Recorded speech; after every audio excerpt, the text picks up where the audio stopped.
Hello, hi Eric, cool. Just Hi Deadman. Are you all ready for the big match? Well, some of the big matches coming up. I think Laksha and Totenchen just had an absolutely incredible match here. Um, 3 sets of epic intensity, 3 sets of incredible badminton. I mean, what a day we've had so far, right? I'm just doing one last final check. Hi Salik, no, unfortunately note, I am not able to show you the live matches because I don't have the rights to. You have to pay a lot of money to be a broadcaster to the IOC, and hence, yep, I don't have the rights to show you guys. Obviously, you should be able to watch the Olympics on your home broadcaster, so absolutely go check them out. So today we have obviously, we're gonna watch together Zii Jia versus Kunlavut Vitidsarn, which is just about to come up after Laksha and Tordinjan's match, and then also follow on with Zii Jia versus Antonsen. Those are two big matches here, and Zii Jia and Kunlavut. The winner of that will actually play the winner of Antonsen versus Zii Jia as well. So I'm just gonna try and switch to Zii Jia versus Kunlavut. I don't think the stream has actually started yet, but wow, what do you think from the badminton that's happened today? So obviously we've got our mixed doubles match, gold medal. All 3 medals actually decided. So you got Zheng Siwei, Huang Yachong winning the gold medal. So obviously I'm just gonna scroll up here. Yeah, so you can see Zheng Siwei, Huang Yachong beating Kim Won-ho and Chung Na-un. And then obviously Yuta Watanabe, Risa Higashino getting the bronze. And so, yeah. I mean, yesterday, I don't know if you guys have seen any. Kim Won-ho and Chung Na-un, what an amazing comeback to actually get their win the semi-finals match against Xiu Sung-jin and Che Yu-jung. Kim Won-ho certainly was not feeling well. Somewhere in the third set, he had to throw up, get the doctor on court, and actually throw up. So I actually don't know. Good question, Yen. I have no idea what it is yet, but I have watched it. The match again, and then realized that yes, he had to go off and throw up. He didn't look very well. His face was drained of color.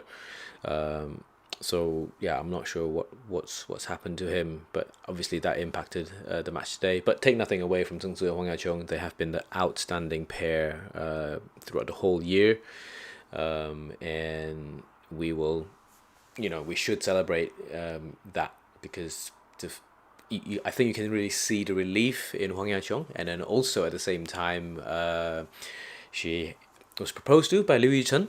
They've been together for a little while now, and I'm just super happy for them. And also Kim Won-ho's mum actually won a bronze medal in the 1992 Barcelona Olympics in badminton. So actually now her son, Kim Won-ho actually getting a medal is also pretty cool to actually see.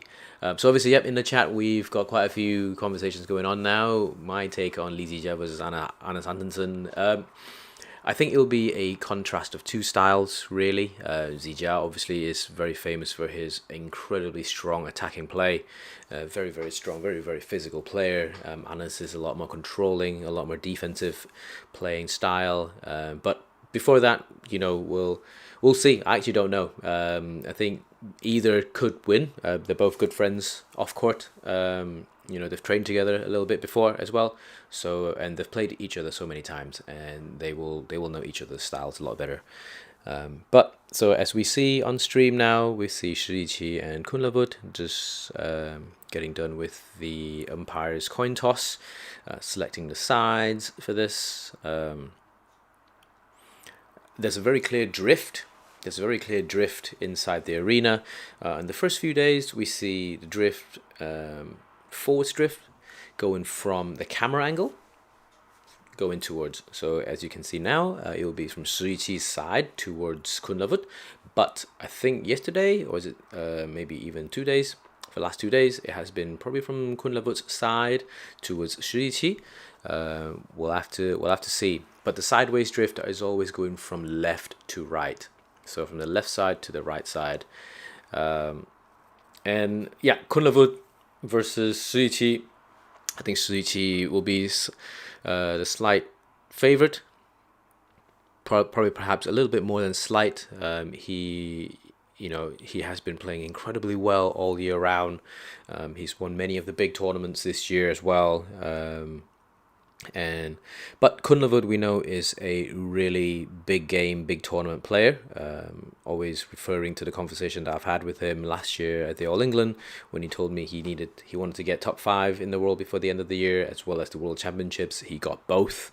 Then obviously building on that, now the Olympics is the biggest deal, and he's a big game player. So we will find out very, very quickly. So obviously Laksha will then play the winner of Look and You versus Viktor Axelsen later, the very last match this evening. So wherever you're watching from, good morning, good evening, good afternoon, good night. Perhaps if you're watching from Malaysia or Thailand. So yep, enjoy the match. Where is everyone watching from here today? Do you want to put it down in the chat as well? So do you think Lian Wang, Eric's cool? Do you think Lian Wang can create history? 100%, it's there for them to take, and then you have to earn them. At the Olympics, nothing is given, so you have to earn them, and so obviously we shall find out. Hi from Australia, hi from the UK, hi Violin, good to see you. And Naveen, will Laksha play Axelsen in the semis? We shall find out. Kenyu and Victor are great friends on and off court. They have a lot of respect for each other. Head-to-heads obviously say Victor has the upper hand, but we shall find out. Kenyu played incredibly well yesterday. He made Li Shifeng look like they're playing in a different game. So we shall find out. Hi from India, hi from Philippines. Good to have you all here. And yeah, put it down in the chat. Who do you think is going to win? So we'll start with Zii Jia versus Kunlavut. Is it going to be a 2 sets? Is it going to be 3 sets? We'll find out. Right, so Zii Jia is just about to serve right now. And obviously, I'm an equipment-based nerd. I'm going to talk about Zii Jia playing with the Astrox 100ZZ. He's a really physical player, really physically strong. Incredible attack from Zii Jia, and the Astrox 100ZZ, head-heavy, stiff racket. That suits him really, really well. On the other side, Kunlavut plays with also a head-heavy racket. It's the 3rd generation of Astrox 88D Pro. He used to play with the 2nd generation Astrox 88D Pro. Now he does with the 3rd generation. Kunlavut obviously wears the Yonex SHB 65Z shoe. It's the C90 variant, which is the more sustainable variant. And Zii Jia obviously has a unique sponsor agreement, I guess. Obviously Team China is with Yonex, but he's clearly wearing a Li-Ning shoe. Yeah, so obviously 2 rallies in, we can see Kunlavut will be looking to turn Zii Jia's attack cross flat a lot.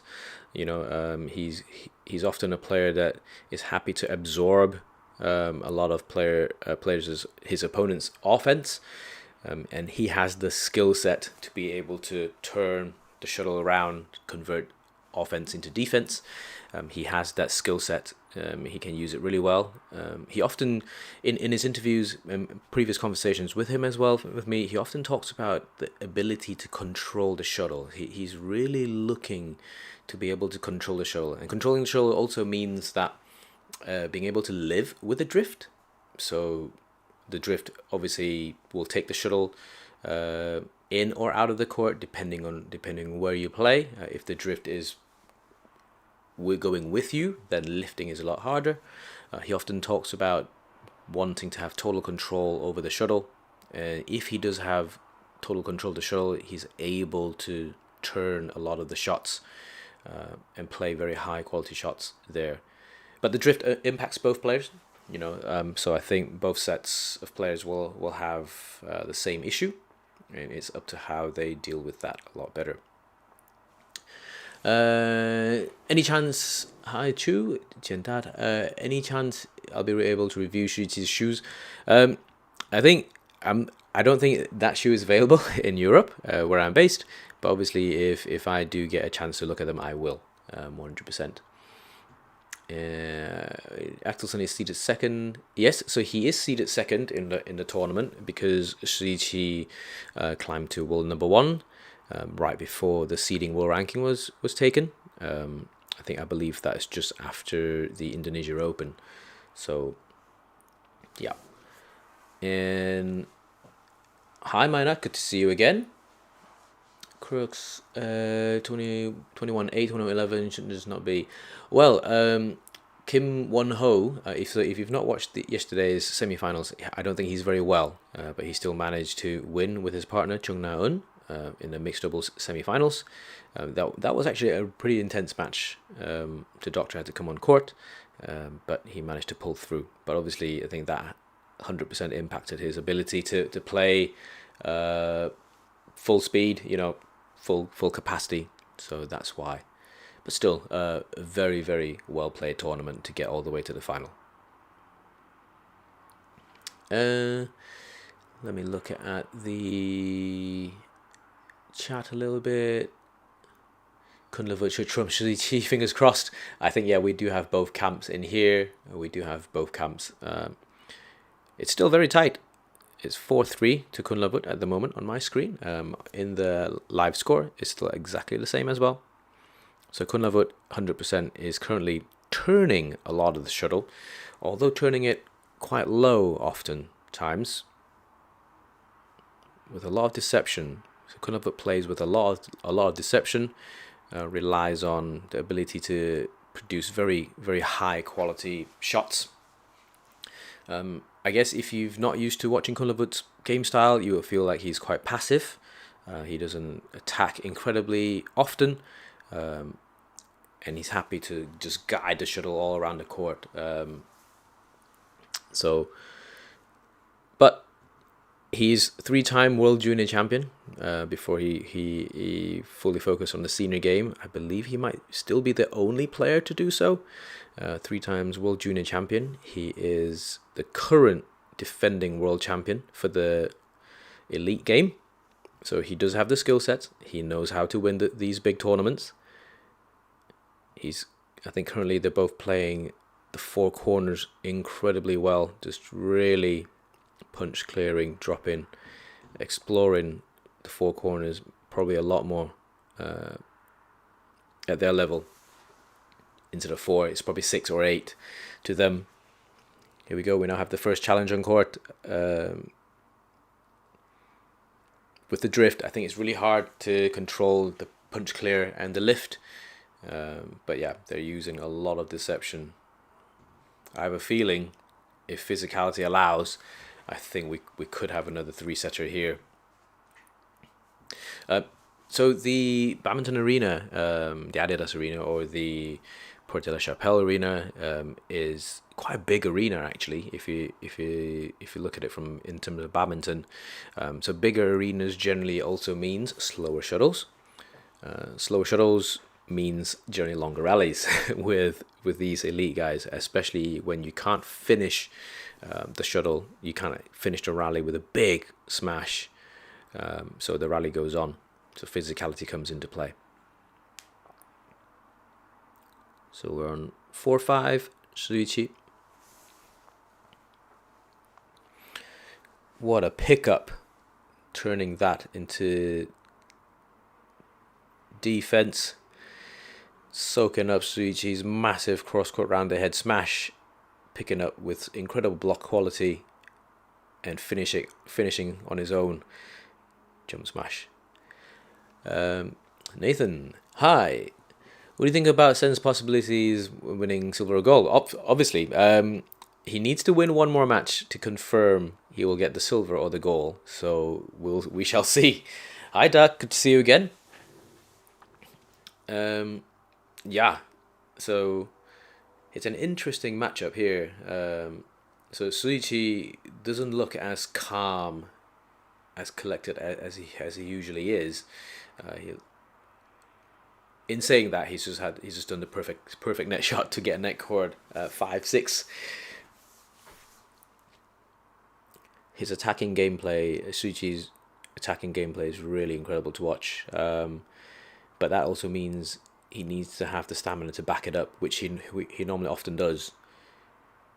But if we're going to have extended rallies here, we shall see. Kunlavut don't often look like he's super comfortable in 3 sets, but he often generally actually wins quite a lot of his matches in 3 sometimes. So there's quite a lot of unknowns here.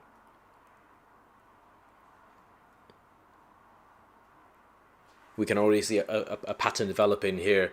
So Kunlavut is always looking to turn on his forehand side. So Zii Jia's round ahead, straight smash. Kunlavut's forehand side, he's always looking to turn the shuttle, cross, short block, making Zii Jia go the full diagonal length. Obviously, this is only the first set, and when you get to the 3rd set, your legs will feel 100% will feel that. You'll feel heavy, especially if you keep adding that distance on. So long rallies are looking to be played here. Kunlavut looks cool. his usual cool and calm. He's looking to not play the shuttle. Both players are actually not playing the net really tight. And when I mean really tight net, it's close to the net in a vertical position. So if you think about how close they get to the net, the shuttle's actually traveling quite deep into court on the service line. So when the nets are landing around the service lines areas, so slightly, I think both are quite wary of each other's net skills. Playing too close to the net often means your opponent will be able to play a very tight net, just roll it back. And so they put a bit more pace on it, make it a bit harder to control. Wow, Kunlavut really on fire with his shuttle control, actually being able to hold, little deception, turn across. Right, so looking at the BWF ranking, would you consider Viktor to be second seeded by strength at this tournament? I think that's a really fair representation. Yep, Zii Jia was on fire. He's been winning all the tournaments, and so yep, I agree. Zii Jia was top seed, and Viktor coming in as number 2, I think was a very fair and correct seed. So yeah, that's good. I noticed China is on track for a clean sweep. They've won mixed doubles. They've won top seeds for men's singles, women's doubles. Yes, absolutely. And it wouldn't be the first time China sweeping completely. If it does happen. But yeah, China's a real powerhouse. They're able to produce a lot of players with strength and depth. It's not a surprise that they have the world number 1 for women's doubles, mixed doubles, and now men's singles as well. Men's doubles also world number 1. So very clearly, extremely deep squad. Kunlavut's moving really well and is producing a lot of surprise attacks. The variety of his attacks is actually pretty good to watch. I wonder if that'll be the case come deep into the match, in the second or the 3rd set. Zii Jia does look a little bit surprised at the moment, but he's keeping pace. It's 10-8 to Kunlavut. Kunlavut's actually attacking a little bit more on his round ahead side. Punch cleared out again. Challenge. Oh, both players challenging. I wonder what call did the line judge make. Again, I've said this for the last few streams, for anyone who's just following. So I heard Jill and Clark, badminton commentator. Everyone will know her. That the umpires, if they raise their right hand, it's for the tournament referee, and if it's a challenge, it's a left hand. So make sure next time, if you're watching in a tournament or just watching on a mute, if you see the umpires raising their left hand, that is for a challenge on court. Wow, so we now go straight into the mid-game interval. I'm going to try and listen in to see what the coaches have to say. Are you guys surprised so far by how the match is going? Where to watch, depending on where you're from. If you're based in Europe, Discovery Plus or Eurosport should have that, or otherwise your national broadcaster should be broadcasting some of the Olympics. Not necessarily sure. If you have badminton, you might have to pay an online streaming service to get that.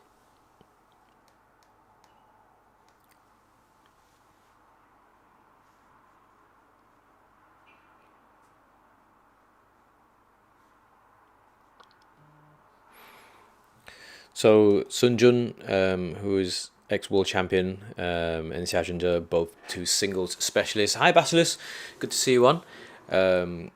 Both extraordinary players in their time. Just giving Zii Jia some advice. Sun Jun mentioned to Zii Jia to play to the middle of the court, to not allow Kunlavut his ability to turn the shuttle, just to cut down the angle a little bit. And also from the rear court, just play with that little bit more pace. Watch out for that, and be a bit more be a bit more firm or decisive with his shots. But yeah, the middle in play to the middle of the net was quite a crucial one. Because yes, that does cut down the angles for your opponent, not allowing them to turn the shuttle as easily, because it's very easy to go out. But then playing in the middle too often also means that you're not moving your opponents a lot. So there we go, the net to the middle. Kunlavut still turning, but then the turn was a lot harder. Yep, the cross court was a lot harder. Why can I live stream? Yep, because I don't have the rights to show you guys it. So yeah, you have to buy the broadcasting rights from the IOC, and so obviously all the broadcasters have bought their rights, and us consumers, we have to pay to watch these. So again, hi Deadman, yes, I'm glad you're staying up, because the Zii Jia's match will be a big one. I expect many from Malaysia to also stay up. And of course, Zii Jia would 100% have a chance to win if he plays well. So this is only the quarterfinals, although for mixed doubles, the gold medal match has been decided already. In singles, there's one round more. So, yeah.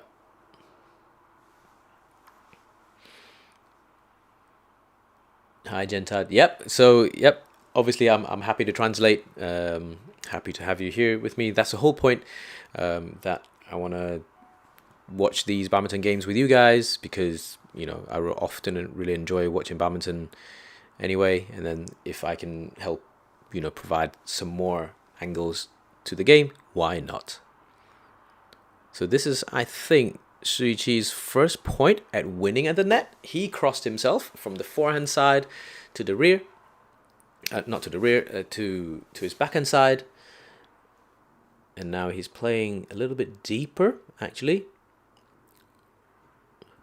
Holding, flicking, lifting. Pretty flat, actually. Kunlavut is 100% playing with the drift. So actually on his downward shots, it will add that little bit more pace. But then in terms of lifting, Zii Jia would be a bit more comfortable lifting, because he can add that little bit more pace, a little bit more length on. Let's go Kunlavut.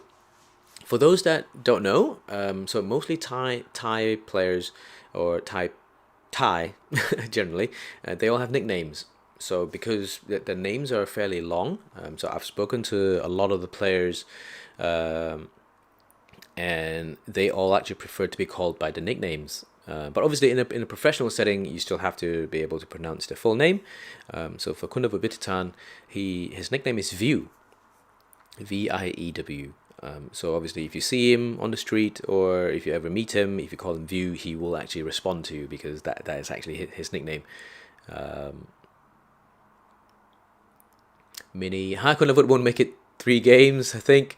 Zii Jia's big heart always works. Yes, Zii Jia does have incredible stamina. But in saying that, Kunlavut just won his last match in 3 as well against Kenta Nishimoto, who's absolutely a resilient player.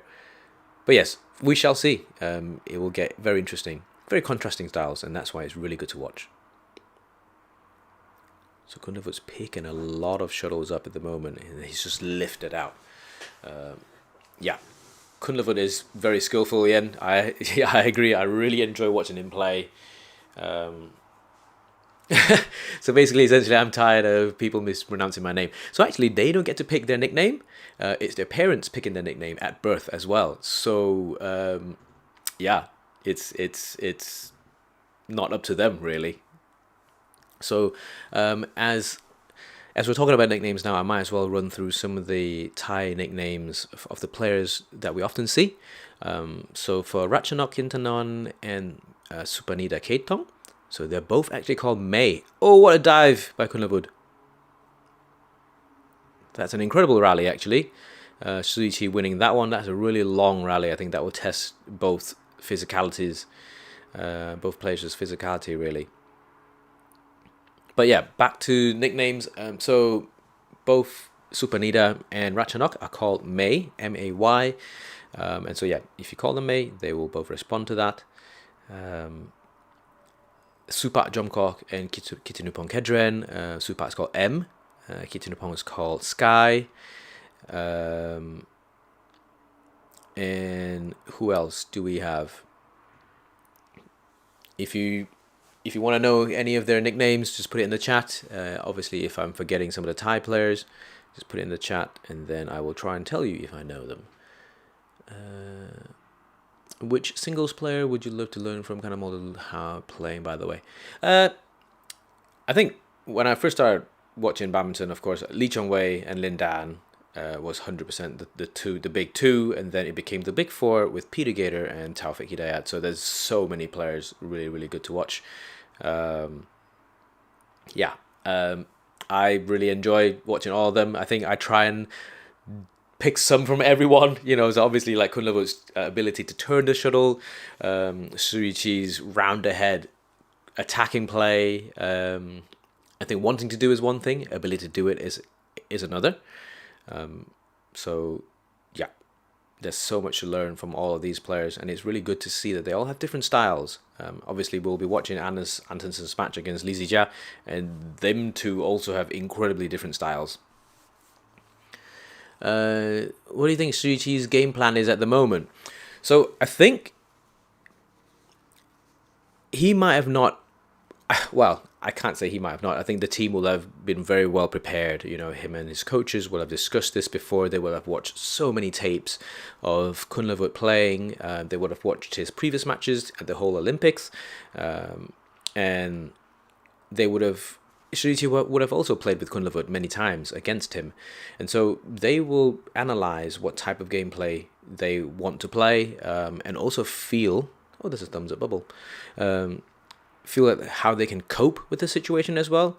But then also planning is one thing, ability to execute is another, especially at this big stage. You can now see, so we're at game points now, and Zii Jia just turned around looking at his coaches, Xiaxunzhe just like, just calm down, just, take this one set at a time.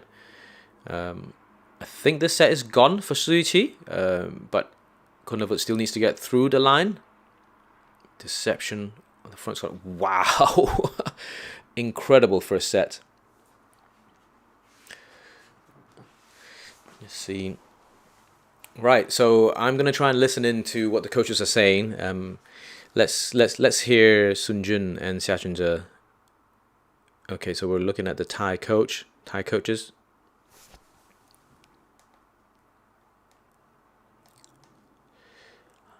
Hi Kwanchen, hi Yasin. Where do you watch again? So I'm watching from Discovery Plus. I'm based in Europe, so I'm watching from Discovery Plus or Eurosport. Unfortunately, I can't understand Kunlavut's coach. I know he's one of the chief coaches at the Badminton School, which is a very super famous badminton school. Both Kunlavut and Ratchanok came from that school, and they still train there. So yeah, they produce world champions. Obviously, Ratchanok is also a world champion. And yes, Kunlavut looking very, very strong. Very, very strong. My friends gave me my nickname. Trust me, it's not good. Yeah. Hi, Christine. Hopefully we get to hear you and Jill comment. Well, we'll see. We shall see. We shall see. I've never commentated on an official BWF tournament live before. I think there's a lot of work and training that goes into being a commentator. Jill obviously has a lot of experience and she does a lot of research, as is all the other sets of commentators. I do know a few of them, and yeah, everyone does their research, everyone does their homework. It's not a straightforward thing that you go up and talk. Obviously this is a lot less pressure for me. I feel like this is a watch along with us, you know, like you're just watching the game with me. I'm just trying to describe what I'm seeing on screen and provide a little bit of insight if I have, because often I get the opportunity to speak to some of these players. And so yeah, going back to Kunlavut a little bit, I remember last year's World Championship finals. That was against Koda Naroka. That was in the Royal Arena in Copenhagen. That was a very long 3 sets as well, because both players don't often play the ultra attacking game. And there, Kunlavut, again, we would always think Kunlavut's stamina is not his key strength, but I think oftentimes he does hide that very well. And I remember in the second and the third set, in the intervals, he was smiling. And we saw a smile from him earlier on to his coaches. Previously, I spoke to Kunlavut over different times, and he also tells me he's really working hard. Besides controlling the shuttle, he's also working very hard on containing his emotions and making sure he's clear in his head. He says he wants to play freely, no pressure on himself, because he says if I have pressure on myself, it's very hard to execute the shots I want to play. And so that is excellent maturity from someone like him. And he is 3-love now. He looks like he's smooth, he's flowing. Whereas Yuji looks a bit tense, looks a bit tight. Hi Scott, good to see you again. And JJ, what do you mean? I muted Jill's commentary, listen to me now. I hope that Jordan would win then propose to Victoria. Yep. Yeah, guys want to watch the Olympics? Okay, so that might be a separate stream. So JJ, I'm not sure which question are you asking in terms of meaning. Just put it in the chat and then I can try and answer them. Zii Jia has better odds of winning. Well, you still gotta get the job done. You still gotta get the job done.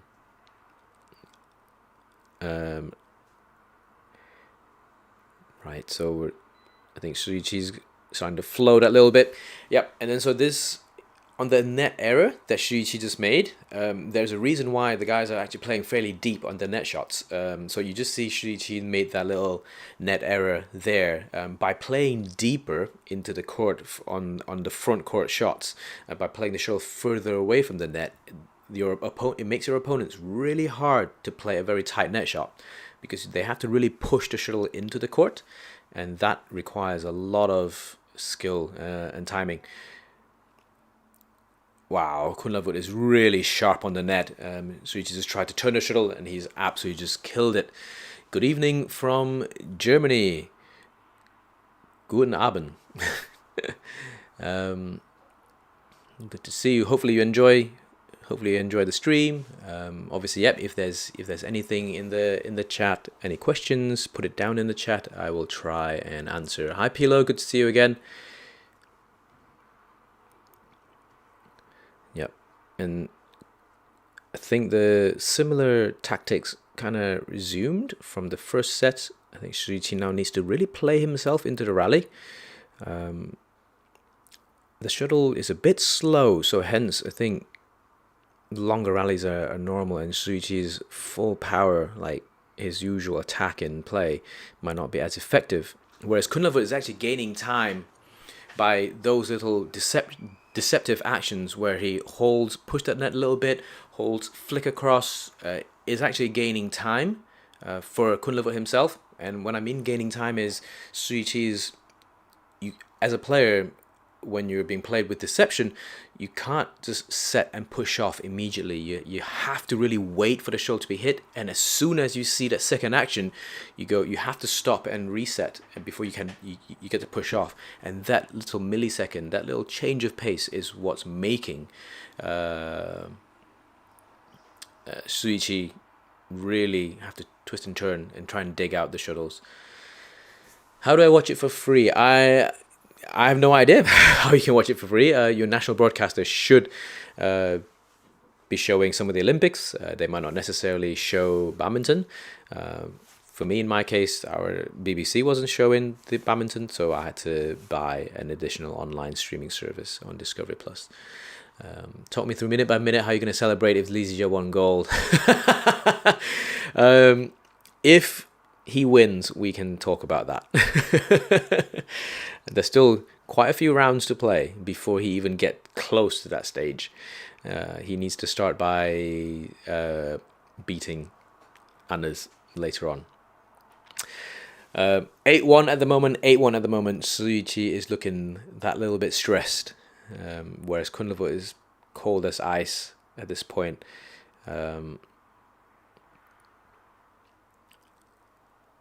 If it gets to 11-1, wow, so Zii Jia lifting out. Zii Jia is with the drift at the moment, so lifting it is a lot harder.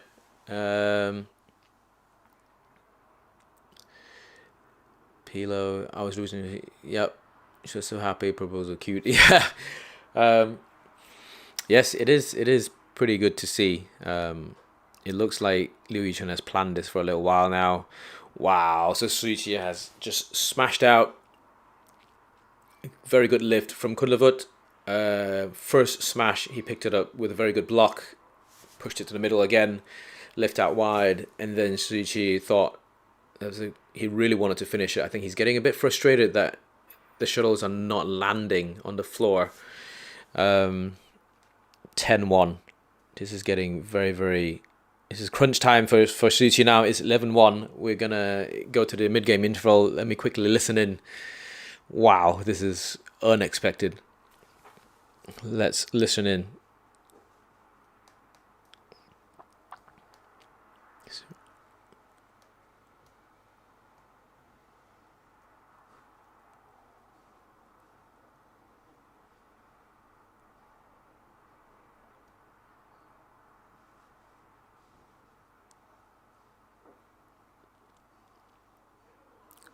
I'm just listening to Xia Junzhe and Sun Jun at the moment.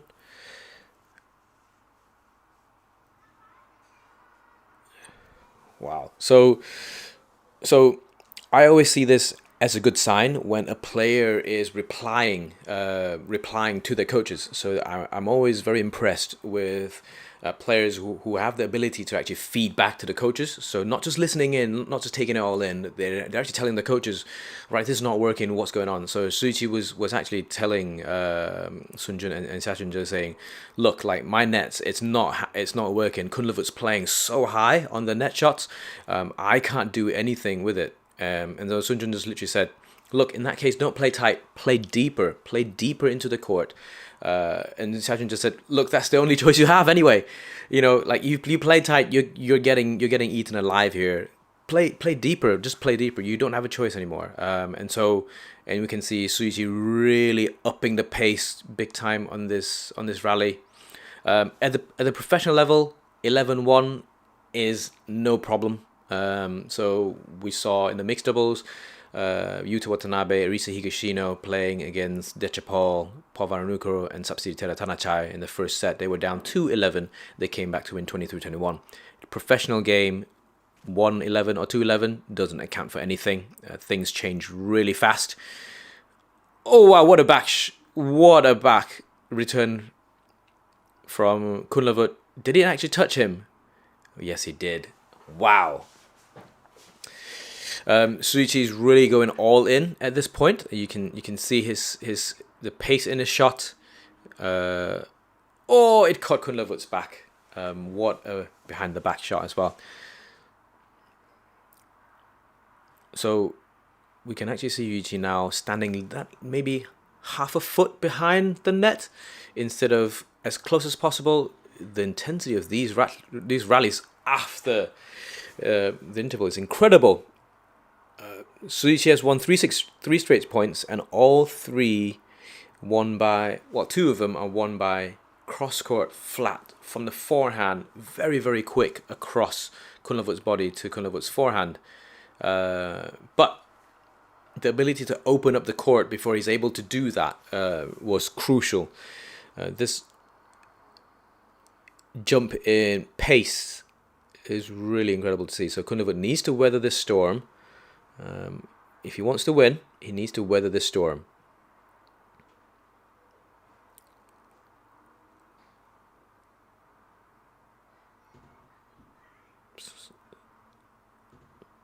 So Zii Jia again, his net shots, he's playing a lot deeper at the moment. So he's playing deeper, not allowing Kunlavut that option to come in, hold and flick, hold and turn, hold and do something with it. So when you're playing further into the net, as soon as the shuttle crosses the net and it goes in a downward direction, it's very hard for your opponent to do too much to it, especially ones that requires really, really high quality. Kunlavut looks like he's gone into the red a little bit over the last 3 rallies. And yep, he's just dipped that little bit in terms of physicality. And Zii Jia, by each point, looks like he's gained like 10 points in confidence and strength. Both of them are in deep thought about what they want to do tactically. 5-12. Not a great lift from Kunlavut. Still some deception in the forecourt. Wow, that drive to the face. That was incredible. Yeah, I think playing Kunlavut, I think opponents of Kunlavut, here we have the net cam shot, which is incredible. I think having new angles for badminton in a live broadcast is absolutely amazing. Yeah, are we going to see Axelsen versus Viktor Axelsen? Well, Viktor will have to win. We'll have to beat Lo Ken Yu to make sure that match happens.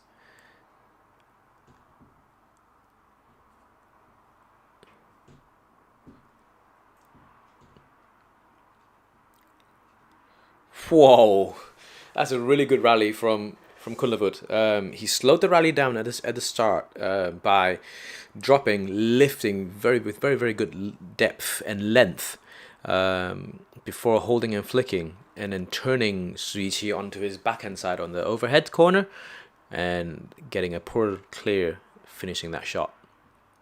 Gentat, yep, what an increase in pace. I think it's calmed down now because I think the adrenaline has now left a little bit. So again, not a lot of shots.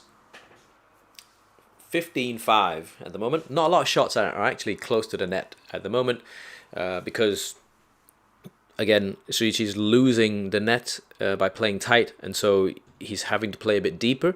But sometimes when you play too deep, Kunlavut's not moving. You're not making your opponent's move. So this is like a quick water towel break. Zii Jia is talking to himself. 15-5 at the moment. Yep. Gentat, yep. Kunlavut is just calm at the moment. I think he looks less comfortable compared to during the mid-game interval because of the few punishing rallies. But he's now back to his usual little spongy self.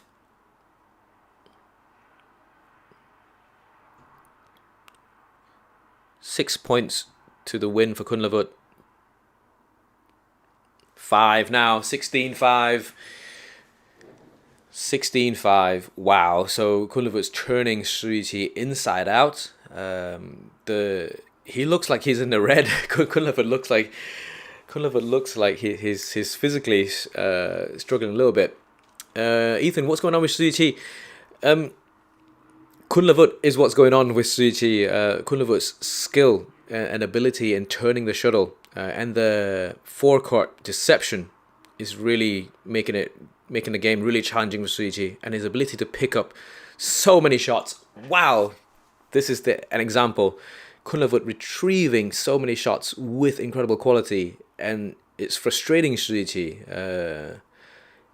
In Mandarin, you call it xianzi. So xianzi is limiting what your opponents can play. Kunlavut's excellent at doing that. Incredible at playing high quality shots that limits what your opponent can do to you. And Zii Jia is really feeling that today.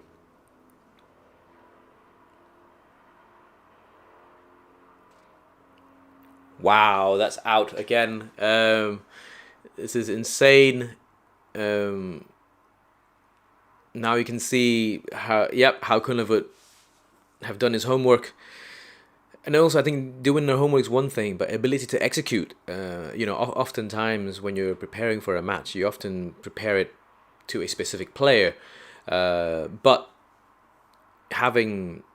because you're not only playing one player in a tournament. If you go deeper and deeper, you have to be able to adapt to all kinds of players. So this is very impressive to see from Kunlavut. 6-18 actually. Zii Jia just won that point.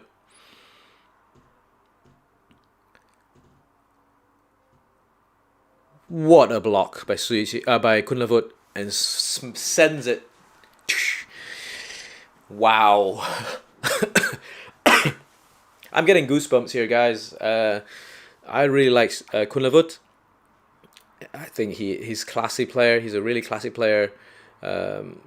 But you cannot expect 19-6 against Zii Jia. Like Zii Jia, he himself is a classy player. You don't get to win number one and win all the big tournaments without being excellent. Yes, Gentat, like this is amazing. Please increase the size of the scorecard. Yep, so I will actually zoom in a little bit more. Hopefully you can see a bit better.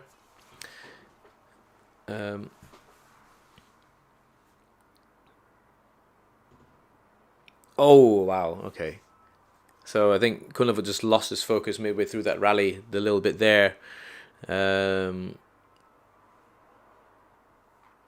No problem, Prashant, no problem. Well, big ball in. This is only the quarterfinals, so to get the goal, assuming this is a done deal for this match, he still has to win 2 more. So, hi Deep, I am watching on Discovery Plus. If you're based in Europe, Discovery Plus will be available to you. Yep, I think Kunlavut's just lost his concentration, lost his focus a little bit. And Zii Jia's just got 2 fairly easy, fairly quick points here. Again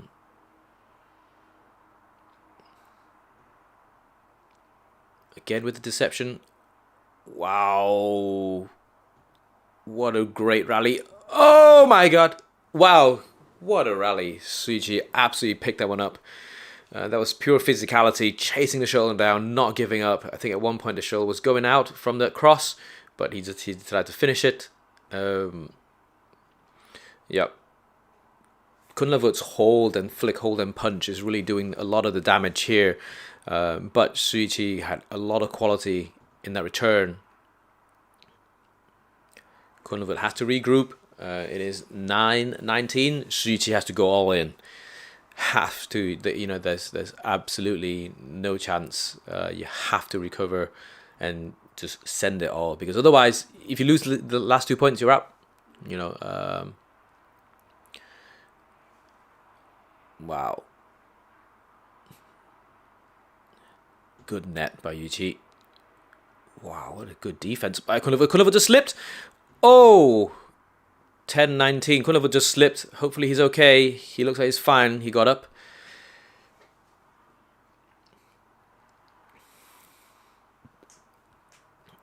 Wow. Hopefully he's okay. Yeah, so I want to talk about the mats that they play on a little bit as well. So I've had the opportunity to go on a few tournament mats and tournament match courts as well. So for example, at the All England, at the German Open, and also fairly recently in April as well, with the Paris 100 Lindan Lee Chongwei special event.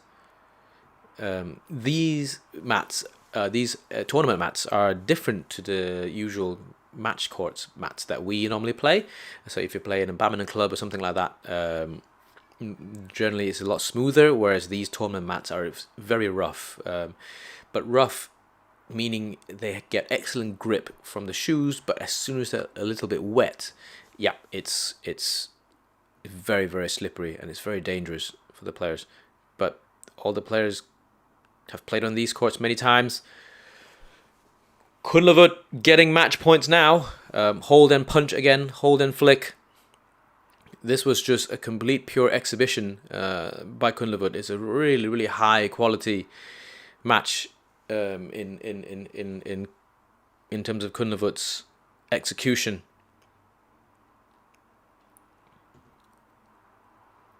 .2010. Wow, I don't think this is a score that you think about it. I think at the start of the stream I said Zii Jia is the more favorite for this match, 60-40. That's it, game. And Kunlavut just literally turning around and said, "Look, guys, I told you so." Shaking hands with Zii Jia. He now gives out a smile to his coaches. Did he? I wonder what was it? Wait, hang on. My stream froze, and he's going over to the photographers to say something. Oh, and he's doing his celebration on his darts, throwing his darts celebration. Zii Jia is bowing to the fans. Wow, when you come in as top seed, it's very hard. And photographers telling Kunlavut to go in a specific place on court to shoot. He looks like he's gonna throw up, or Kunlavut doesn't look too good at the moment. He's still smiling. Wow, what a match! What an absolute match! So Kunlavut looks like he's in some form of physical difficulty. He's walking around with his head swaying around. Actually, I think he just wants to get off court. Wow, but yeah, so the stream I'm watching currently is just showing back, playing back some of the highlights from the match again. To Anonymous, according to what has Kunlavut done differently? What different strategy to dominate Zii Jia? Yeah, I think like I've said the whole match, him at the front of the court, at the front court, the deception, holding and then lifting, flicking, turning. That deception, I think, is the key difference, and also not playing very tight to the net. So he's not playing very tight to the net, as in like when the shuttle goes across, it is deeper and not too close on both sides. By playing close, you allow your opponents to play a really tight net shot, just return that again. Kunlavut playing deeper really limited Zii Jia's ability to play a very tight net again, and yeah, I think that was the key difference. The hold and flick, hold and net, hold and turn, and the flick as well, or the lifts, it's different heights. And the width was excellent. I don't think Kunlavut had many shots out, really, except the first few when he was with the drift and he lifted straight out, but not on the side. The width was absolutely perfect. The ability to actually do that, excellent set of skills. I remember also, like, before the first game interval, Kunlavut was always turning Zii Jia. Zii Jia's straight shots, so on forehand side, turning across, making Zii Jia go the long diagonal, putting doubt in his head. Also, Zii Jia hitting hard, flat, coming forward, Kunlavut turning across. But because Zii Jia is doing the long diagonals, he's then late to that block and he has to play up, play block up to the net, and that gains Kunlavut time. So really, really smart move, really, really well executed, incredible tactics from Kunlavut, and also in more crude terms, the balls to actually play that against Zii Jia, because Zii Jia's been the inform player coming to the Olympics. He's been on fire. Yeah, absolutely well done. So that, I think at the start of the stream we also talked about potentially China clean sweep. That just literally went out the window. There's no more Chinese men's singles left in the draw. Li Shifeng lost to Lo Yu yesterday, and Kunlavut absolutely taking apart Zii Jia. And again here, just watching some of the highlights back. Yep. Even when he's taking the shot down low, Kunlavut was still able to turn, able to put some more deception on it. But Kunlavut's true skill, I believe, is in retrieving and the ability to turn the shuttle and put the shuttle where he needs to go and gain time on the shuttle. So he's able to hold, punch, hold, flick, hold, clear. The ability to just hold the shuttle and gain that time on your opponent. If you know that you're not as fast as your opponent, you have to kind of anticipate that one shot and then go and play that deception, which at this level, quarterfinals at the Olympics, you cannot get any bigger than that. So Kunlavut's now in the semifinals. He will have 2 more matches to play, regardless of who he plays. I mean, Antonsen and Zii Jia will not be watching this match at the moment, but either of them winning, their teams and coaches will be analyzing this big time. Good top 5 ranking. So hi Horn. I don't think Kunlavut currently has the top 5 ranking, but he was at one point up there, especially after his World Championship wins. So yeah, in my opinion, he's a top 5 player. Obviously, after winning the World Championships, he then had a lot of media duties, a lot of sponsorship commitments. Obviously, it comes with being world champion. Everyone, your hot property. Everyone wants a piece of you. And also, I think him taking allowing those commercial work to come in, that has to be part of the work for a professional athlete. So we can now just see Antonsen just walking on court at the moment. So I need to swap screens. Right, okay, so let's swap on to the correct stream. So yep, Antonsen and Zii Jia now walking onto court. Semis are going to be tight. Yes, semis is going to be very tight. Chances are pretty high for Denmark. Yep, they came in with Viktor and Anna's 3 of the top 2 players, actually. So I cannot see why they don't have good chances. So with the umpires are doing the coin toss at the moment. So I'm going to read some more comments from the chat. Who do you think will win, Zii Jia versus Anna's? I want Zii Jia to win, but at the same time, Anna's is a very class player, very, very classy. Again, similar pattern to Kunlavut. He is also a retrieving player. He turns the shuttle well.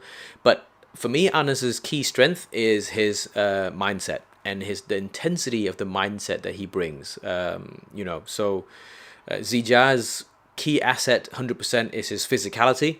But also, again, he needs to rely on keeping calm and not getting sucked into the mind games and not get sucked into the psychological games that Annas will employ. But this is the professional level. Anything goes.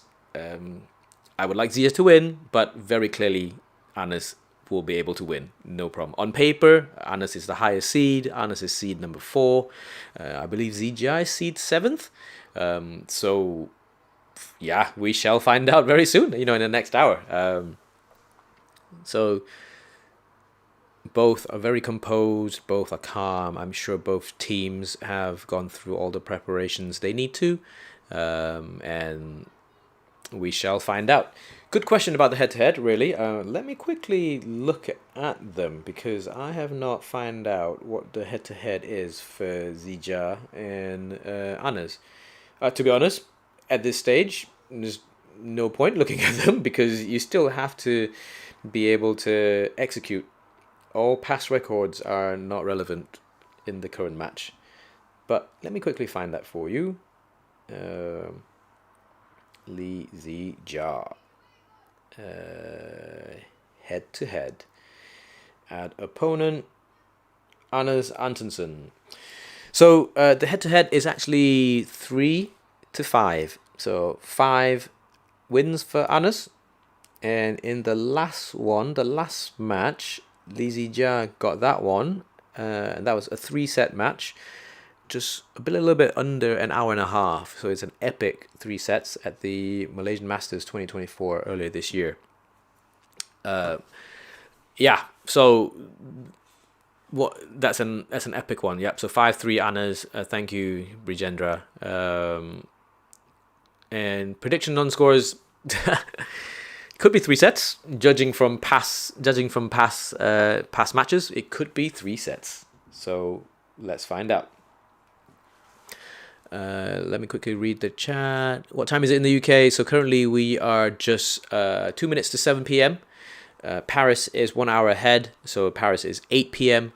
And Anders has very good advantage to cover the court smoothly, of course. And there's a steal. Yep, Anders is ice cold. He plays the psychological game really, really well. His mindset, 100%, is his biggest asset. But at the moment, he's in really good physical shape as well. So you cannot discount him at all. He's a real top player, top professional as well. So he's just practicing his flick serves. So I expect a variation in serves from Anders going into this. Anders will have been very well prepared for this match. Both are Victor sponsored players. Obviously, we're gonna talk about their equipment now. Both are Victor sponsored players. Both play with very different rackets. Anders plays with a more head-light racket, whereas Zii Jia plays with an absolute sledgehammer head-heavy racket. Both are wearing the same shoes. They are the Victor A970 shoes, which I've reviewed on my channel before. Really impressive shoe, really good shoe. Go check them out if you want to look at the in-depth review. I've done that review already. First point, literally just got absolutely killed by Zii Jia, and I think in the corner is that Kodai Naroka that's just coming down the stairs in the stands. Going back to rackets, Zii Jia is playing with a sledgehammer, the Victor Thruster Ruger Metallic. Again, I've reviewed that racket. Absolute sledgehammer, absolute beast. Whereas Anders is playing with a more headlight version, Aura Speed 90K Metallic, which is the latest generation of the previous racket that he played with, the Aura Speed 90K. That racket is headlight, stiff, very fast, crisp, very crisp. So very contrasting styles here, very contrasting styles. Anders just literally scored a wonderful cross-court smash, slight cross-court because it's fairly central, and 2-1 to Anders. Guys, what do you think about the scores? You know, is this going to be a 2 sets? Is this going to be a 3 sets? Who's going to win? Put it in the chat. What do you think? So Zii Jia is using some of his surprise attacks a little bit. And both are playing very tight to the net, which is very different to the previous match. Both players are playing tight to the net at the moment, trying to fight for the net superiority. 3-1 to Anders. I think Zii Jia touched the net. Laksha versus Kunlavut. Previous encounter we played in Malaysia. Yep. 3-set winners. 3-set winner Anders. 2-set winner instead of Zii Jia. Yep. So we're at the start of the match. I think both players are just finding their feet a little bit, finding each other out a little bit more, get used to the drift, get used to real conditions on court. Anders just pushed that one out. On Annes's bench is Kenneth Jonasson, very, very experienced coach. He himself played at a high level, world number 2, I believe. And Wong Tak Ming, Coach Wong Tak Ming, is on Zii Jia's corner, also working with Zii Jia for a little while now, so they know each other really well. So based on the last match, we know that the drift perhaps is coming from Annes's side onto Zii Jia for the forwards and backwards drift. Sideways drift, I think, is coming from left to right from screen. It's a good rally for this one. Fairly longer rally. Anna's lifting out again. So the drift coming into play. I wonder who chose sides first. Zii Jia looking really calm. 3-all at the moment.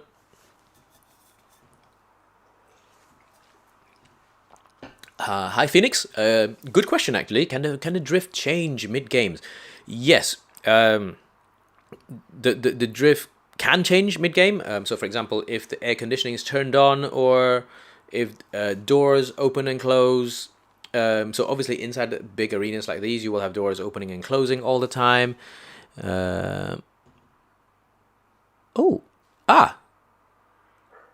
Okay, so I wasn't sure which point who gave that to, but Zii Jia should have got the point. That's correct, because Anna's touched the net.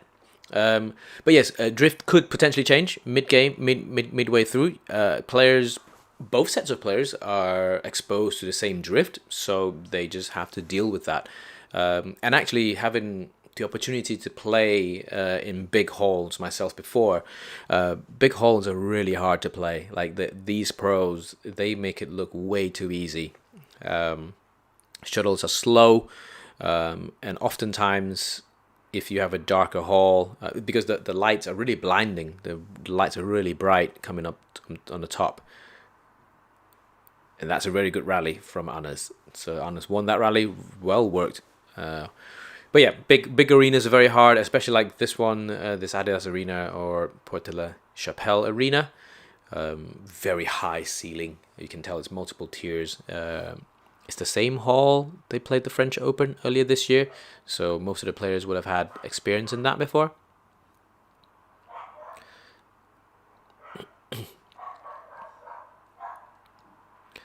So Zii Jia showing some deception at the front of the court.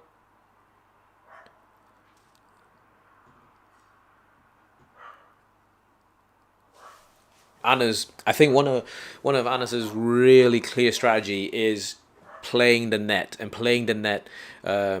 gain advantage of the net. So he's showing some deception, throwing some deception on court in front of the net, really taking it very tight. Having just watched Kunlavut and Zii Jia, I would have wished actually both players played deeper into the net to not allow the other side to play that tight net again. But obviously, you know, this is the benefit of us sitting up here and not playing on court. And racket touched the net. Yep, that's correct. Yep. How do you watch the Olympic for free? Probably you have to check out your home broadcaster. So depending on where you're based, hopefully your TV showing that. And Lakshya Kunlavut is not easy. Yep. That will be a great match, actually. Both Lakshya and Kunlavut are in the same age group, so they've played each other a lot since they were juniors. So, yeah, it's this renewal of rivalry. They've played each other from Asian Juniors to World Junior Championships to now the Olympics. So they are the same age, play in the same age group. So, yeah, absolutely. Annes has got a kill of Zii Jia, so the block wasn't great from Zii Jia. Yep. Turzo, yes, you've just missed an epic match. Zii Jia lost to Kunlavut. Kunlavut played incredibly excellent. Hi Stu, where's the stiffness scale of 90 metallic 90k? I think it's very similar to the original 90k. I think it's just that little bit nicer. Deception from Zii Jia at the front of the net, pushing Anna's really deep onto court, and now, yep, opened up a small little gap, 9-5 at the moment. Hold and flick, but Zii Jia doesn't look like he's flicking. He's just literally hold and just pushing. And here we have the net cam again, which is really good to see. Axelsen favorite to win now. You never know. Viktor obviously incredibly strong. He comes with very solid mindset as well. But it's I would have said Zii Jia was the favorite for the whole tournament. Now Zii Jia's lost, so it's impossible to tell actually. Football Indiano. Yes, so I've done my prediction video last weekend, so go check that out. 100% go check that out. I've done it for all 5 categories, and one of the categories just came through today. So I did say that Antonsen Hwang Hyo-chung should win, and they did win the gold medal today. So go check that out. Anders has a very solid attack and net game. Yes, so his net game is excellent, and his solid attack comes from being. Anders' solid attack comes from his ability to string many shots together, the 3rd shot, the 5th shot, and the 7th shot. He doesn't win many outright by like one big smash, boom, or just down the line.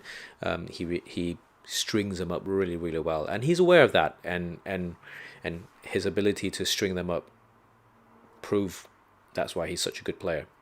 He plays a long game as well. He doesn't really rely on just one shot. His net game is excellent. And his ability the variety in his shots actually. Not just that he plays tight nets, he plays it tight, and then the next few shots he then drives it into you, or drives it into the corner. That is his key strength actually. Oh, so Zii Jia had a half smash that Anders thought it was out, but a line judge called it in first and then changed his mind. So Zii Jia is challenging that one. Yep, Kunlavut playing Lakshya Sen in the semis, I believe so. Oh no, sorry, hang on. Is Kunlavut playing Lakshya? Let me double check that. Let's look at the draw again. Men's singles. No, so Kunlavut will play the winner from this group, from this match actually. So Kunlavut will play the winner from Zii Jia or Anders.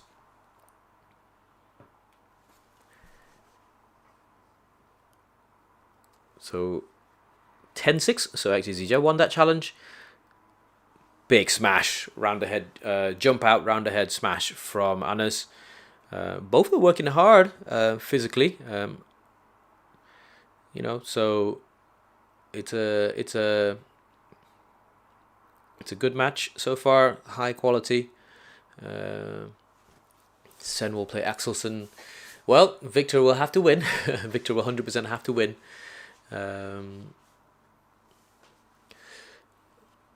Okay, so semifinals 1, Sen versus Axelsen. Semifinals 2, Kunlavut versus Zii Jia. Well, they all have to win their own matches.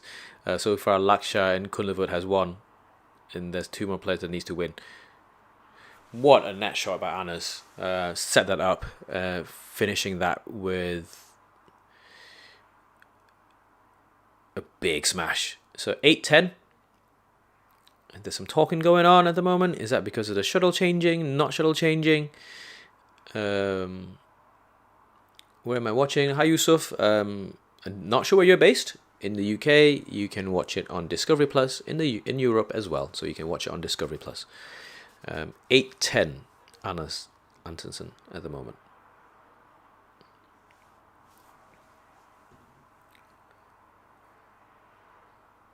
For everyone who've also watched the Zii Jia versus Kunlavut match, what do you think about the tactics for this match? How is that going? Whoa! What a big smash from Zii Jia, and Anders picked it up with incredible quality. This is a really good rally. The intensity finished off with a cross-court smash from the round ahead position by Zii Jia, and actually you would have thought that the point would have been won a few shots ago.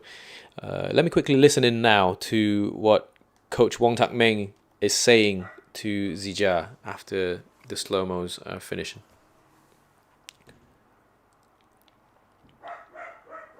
So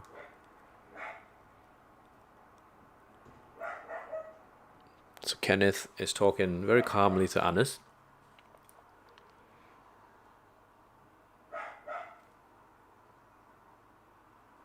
Any Danish watching in the chat? Can you tell us what Kenneth is saying to Anders? It looks like he's saying, you know, if you're playing too, if you're playing too soft, you're gonna get it in the body, or aim at his body, cut down his angles. What is Kenneth saying to Anders? Any Danish viewers out there watching, can you tell us what he's saying? Or any Germans understanding Danish?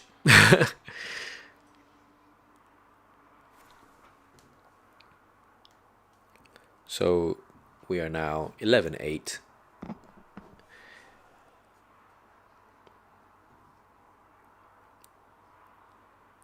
So again, Anna's playing really tight net shots, incredibly tight net shots here. Zii Jia, that's an unforced error.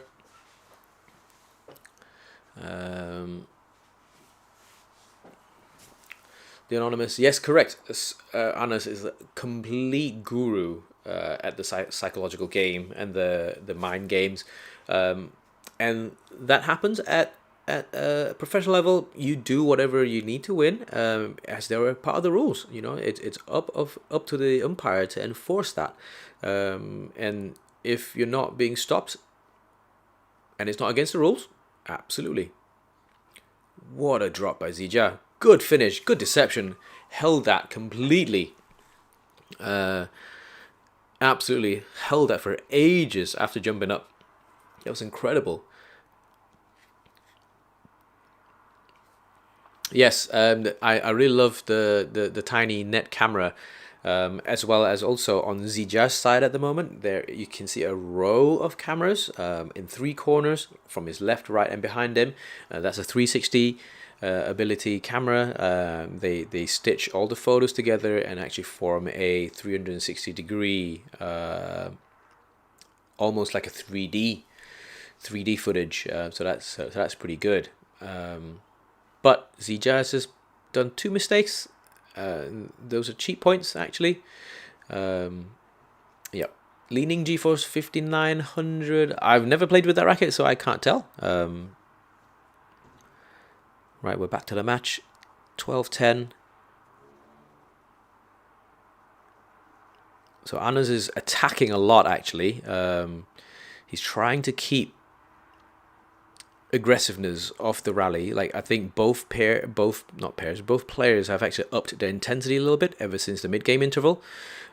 Anders is now mixing up his net game, so sometimes he's pushing that little bit deeper to get a neutral shot. We call that a neutral shot because it's not much you can do. And you can see from the side cam now, he's pushing that, and that's going all the way to about the service line area. And if you take that shot late around that service line area, you have to push up, and you've just given away the initiative of that. At that level, it's actually quite dangerous to give that away easily. And so, yep, he's pushing that and then following up with a super tight net shot whenever Zii Jia blocks again. So that's really good at mixing up his net game. I think it's tight, you know, it's 11-13, 13-11, sorry, to Zii Jia, and so it's a really, really good match going on. Well, it's only 10 on my stream, but on the live score it's 11. So Anders did get that point, so now it's 11. Edge Rat. Analysis is much better than our NBC team. Thank you for that support. I'm glad you're enjoying the commentary. I'm just trying to give a little bit of insight where I can. I'm not sure who is doing it for the host broadcasters, but I'm glad you're enjoying that. Anas is forcing Zii Jia into mistakes at the moment. The net chords, they look like they're accidental. At their level, it's certainly not. It happens more often than you think. And yeah, it's as much of a courtesy to say sorry, but then it happens very, very regularly. Anas is doing, like I said, a lot of the hitting downwards, and he's just won last 3 points straight away. Now it's 13-all. He's really calculating when to pour his energy resources into the attacking game. Zii Jia is soaking up a lot of the attack, but he is actually leaking points, so it's now 13-all. Who will play Sen in the semis? Well, the next match after this one will decide who will play Lakshya in the semi-finals. Big smash by Zii Jia.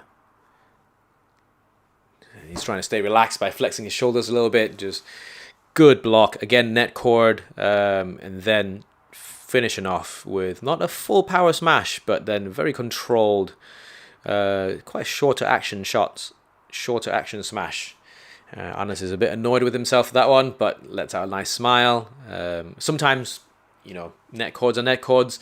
He got the shot back and had to make Zii Jia work for one more shot. Yeah. Up new, what happened to Zii Jia? Zii Jia lost to Kunlavut. Kunlavut played incredibly well to limit Zii Jia's ability to play his usual attacking game. If you have a chance to watch the replay, absolutely watch it. It's an incredible match. Anna's really mixing up the forecourt shots, poking it at Zii Jia, lifting in. Well done to Anna's. It's very hard to lift, high lift with the drift, because you do very easily push the shoulder out. I think as Anna's playing with the panhandle grip, helps him in attacking.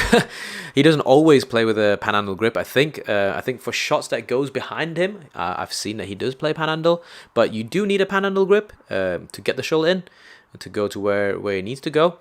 All these are elite players. Even if they do panhandle, it would have been for a reason. Nothing is left to chance here. Everyone's an elite player. So Kunlavut bringing it big to the big tournaments. Yes, he's a big game player. He's a big tournament player.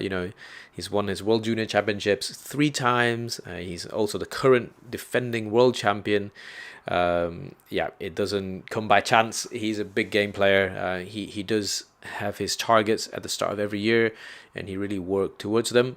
He occasionally doesn't win the usual World Tour tournament. He goes deep, or sometimes upsets, but he is a big game player. What a good lift by Anas again. Zii Jia challenged that one, and we're 15-all now. Zii Jia smashed crispy as always, yes, but it has to be effective though, so it's not being used too much, or doesn't have the opportunity to be used too much. Sachi was biggest upset. That was a big upset. Aaron and Week played incredibly well, but Aaron and Week lost today's match, so they're in the bronze medal. Big attack by Zii Jia, and finally he wins that. Anna's weathered the storm really well. So it's 2:18 here in Malaysia. Yes, I'm sure there's a huge amount of Malaysians watching this match. Obviously Malaysia has 3 matches today, and this is the last one, but tomorrow's a Saturday, so hopefully it's okay. Lord Fish, unfortunately, yes, you have school, but I'm sure your teachers will understand if you say you stayed up late watching badminton. Anas mixing up his return, going out wide with deception this time round. Zii Jia just pushed it into the net. Right, we're getting into the crunch situations now. 16-all.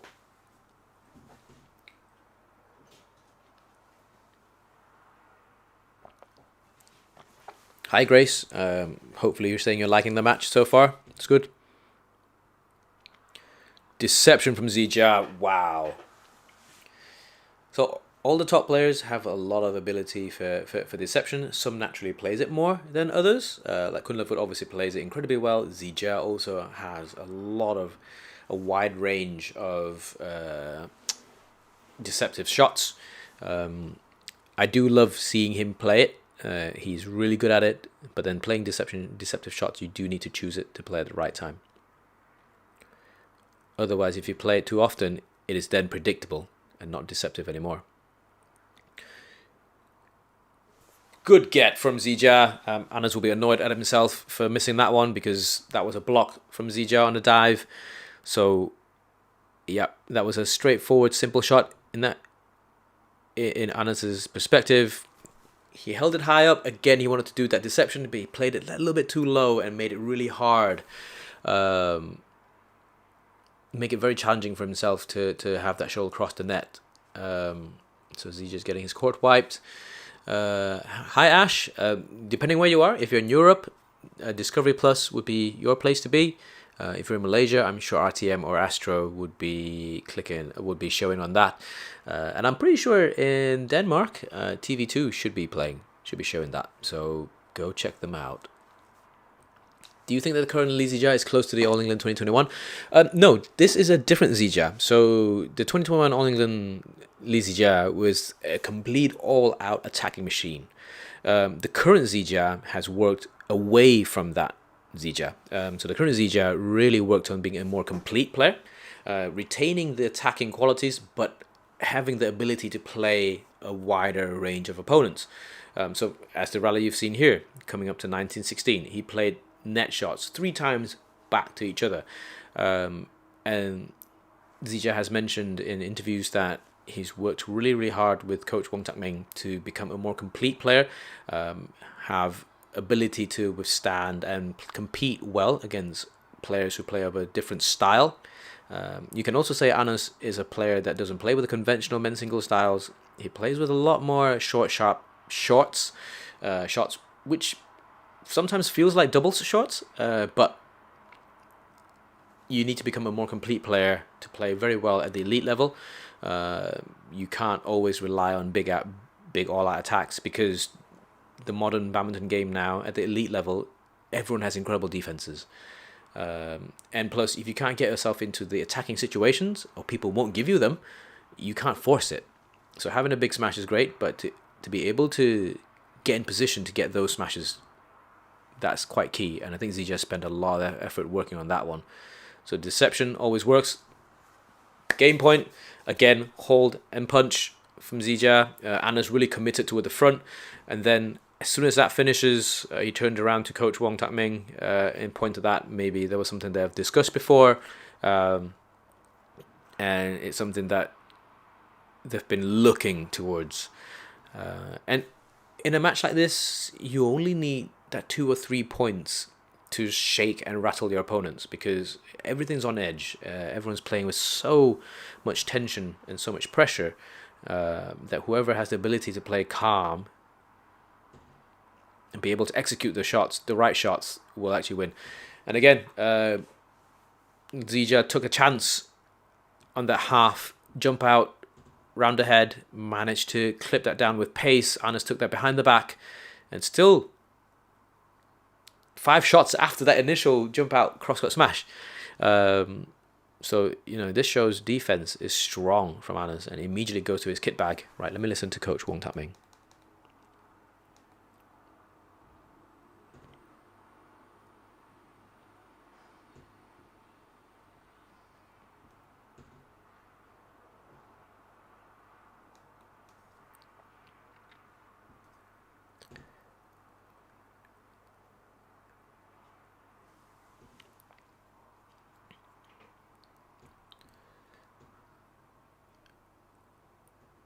Guys, I'm just listening to what Coach Tak Meng and Zii Jia says. I'll try and translate it for you guys after they finish.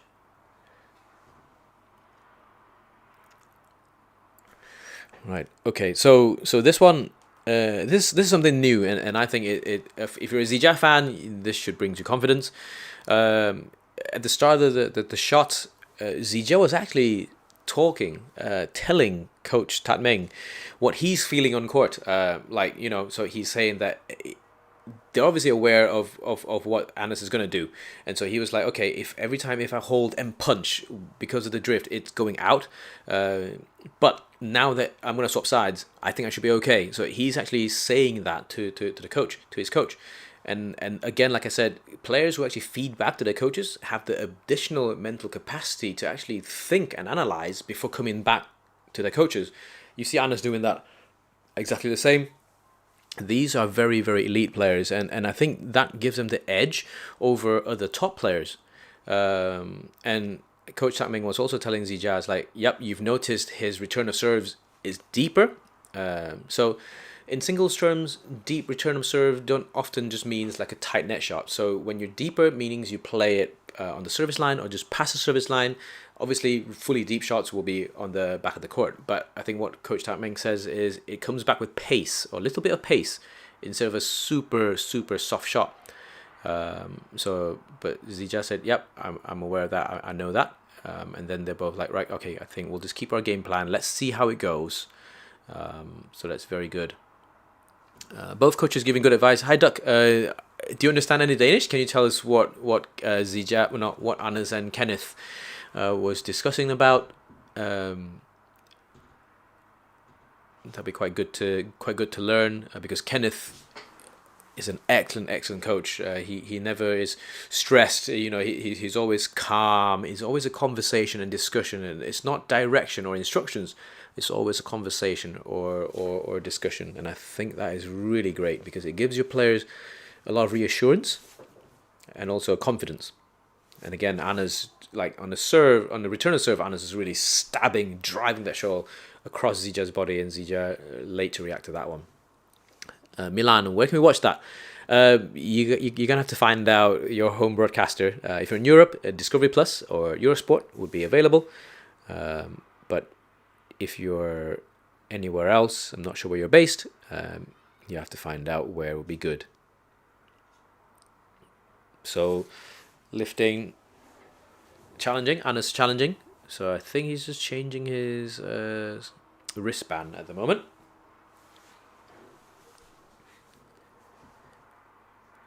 So called out. Whoa, that's tight. Just out. So Hawkeye confirmed. Just out.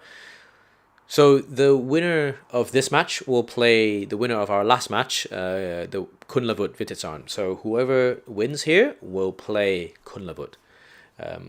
Whoever wins here will actually have 2 more matches, regardless if they win or lose. If they win, they'll go into the final gold medal match. If they lose, they'll then have to play for the bronze medal.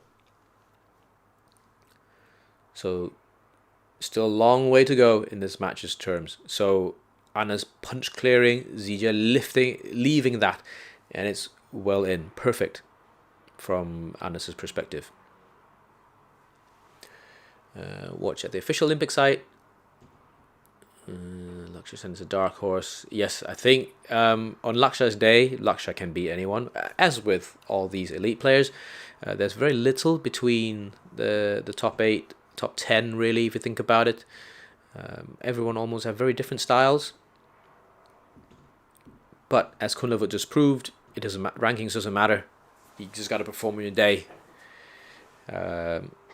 Good rally actually. This one, Anna's picked up Zii Jia's smash really well, and I think he will be a little bit annoyed at missing that flat drive shot. But again, Zii Jia made it hard for him. Anna's had to turn forehand side, really drive that. So currently, Zii Jia leading 3-2 on my stream. Obviously on the live score, you can see on screen, it's 4-2 now. Just slightly ahead on the live score. It's a very soft net from Anas. Wow.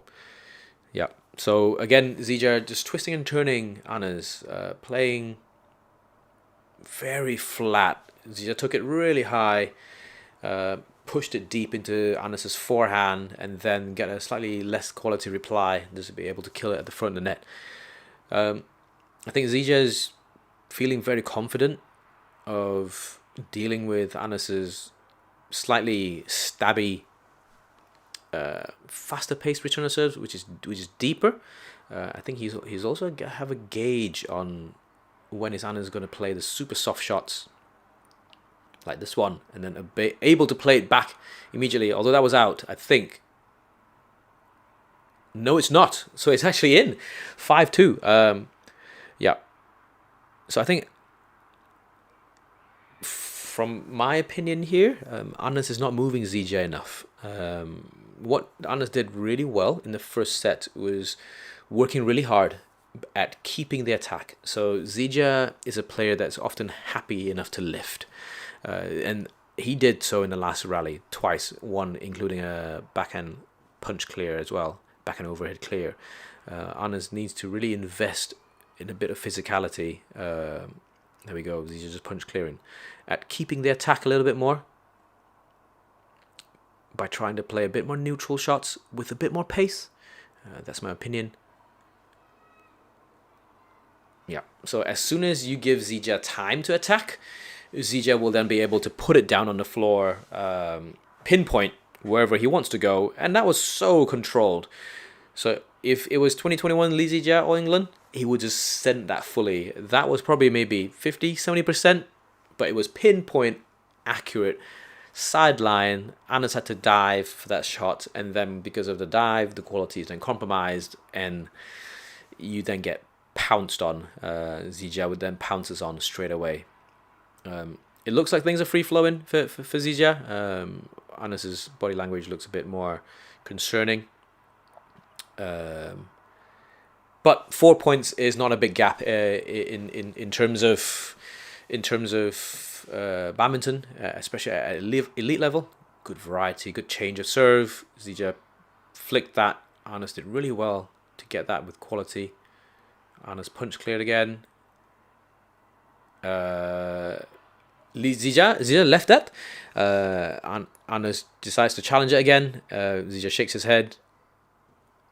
So, Oddie, I would cry if you had to play any of these two players.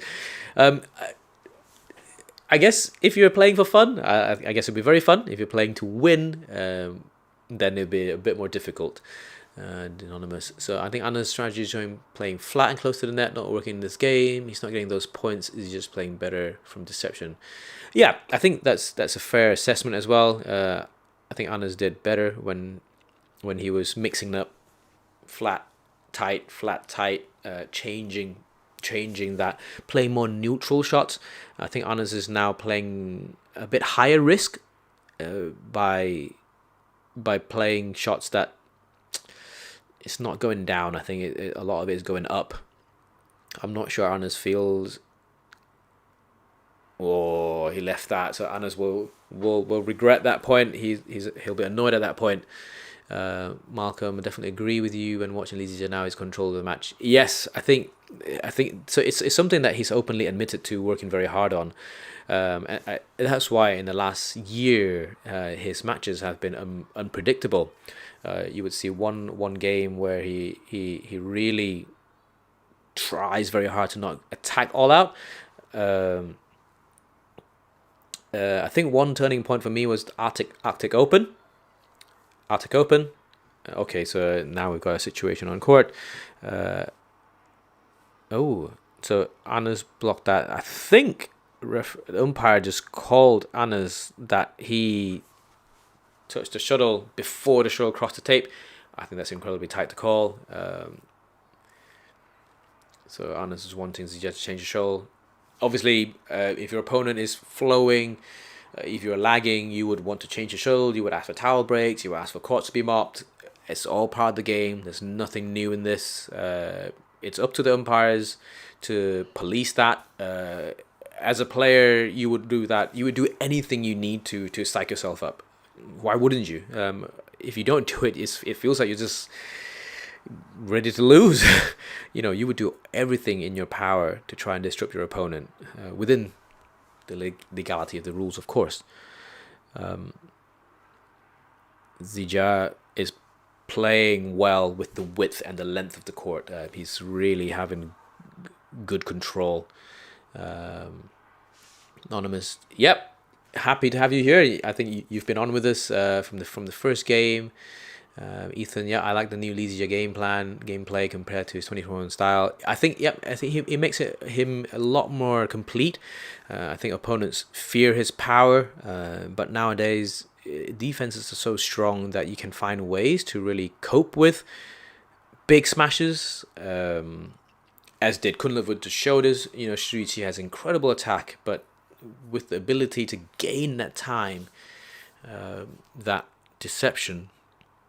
So this one, Zii Jia was slightly off balance, put more pace, more power on the attack, and then paid the price because Anders did an incredible block.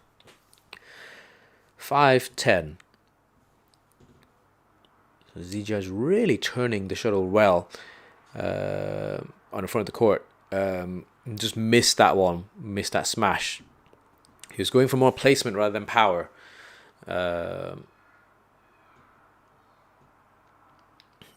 I think if that was an in, you go in with 11-5. That's really convincing. Now it's 6-10.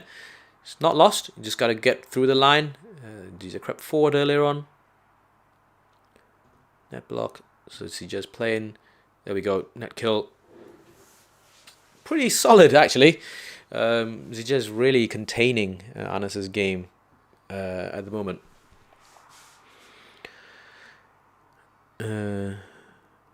Anders went straight to his kit box as well.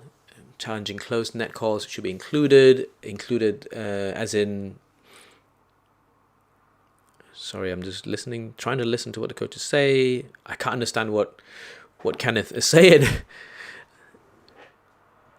But judging on his hand gestures, it's like, look, if it's not good enough quality, you think it's not good enough for you, just send it sky high, lift it, give yourself chance, give yourself time. That's what it feels like. Wing of Pirate, yep, so far so good for Zii Jia, but obviously Anders will come all out. Again, similar to the last match, we expect intensity to rise after the mid-game interval, so the first 5 points probably quite crucial for both players. Let me refresh this live score screen because we are at 11-6 and it's still showing 9-3, so I think something's going on with the live score. So, right, we will leave the live score there. I will tell you what the score is from now on. 12-6, Zii Jia. So far so good. Can Sen make it to the final? Absolutely, of course. It's up to him to win the last two and execute his game plan from his team, working together with his team. He's very clearly playing well, and looking at the players that he's beaten this week. So 100%, I think he has a chance. So the winner from this match will play Kunlavut, Vitidsarn, who just beat Zii Jia, who's a top seed. So 13-6. So Zii Jia is actually happily clearing, but he's keeping the shuttle fairly long away from the net at the moment, because Anders is excellent with tight net shots. He's moving Anders around the court. So there's a lot of mental discipline, required from these elite players to play the game in a specific way, to really probe your opponent and really annoy your opponent in some way halfway through the rally.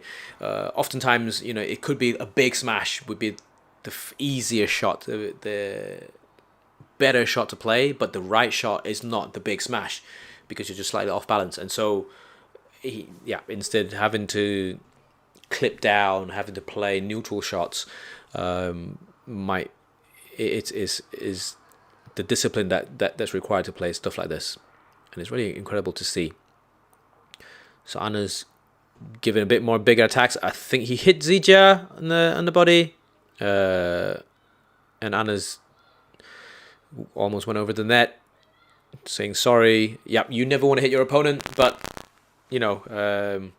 unless you're 2 feet away with a full-on smash, if you're across the net, generally it's not too bad, as long as it doesn't hit straight in the eye. I think that one caught Zii Jia's face. So 7-14. There we go. The live score has updated. Flick serve from Anders. Zii Jia took that with a clear. Zii Jia plays a very tight net. So the danger here for Zii Jia would be if he plays too passive and Anders gets to string a few points together. That'd be dangerous. Zii Jia needs to keep the pressure on. whoa, he left that, and then that was in. It feels like Zii Jia just kind of dropped his pace a little bit. Since the mid-game interval, it was more Anna's holding the momentum. Anna's being more aggressive. Anna's being more... he's directing the rallies a little bit more.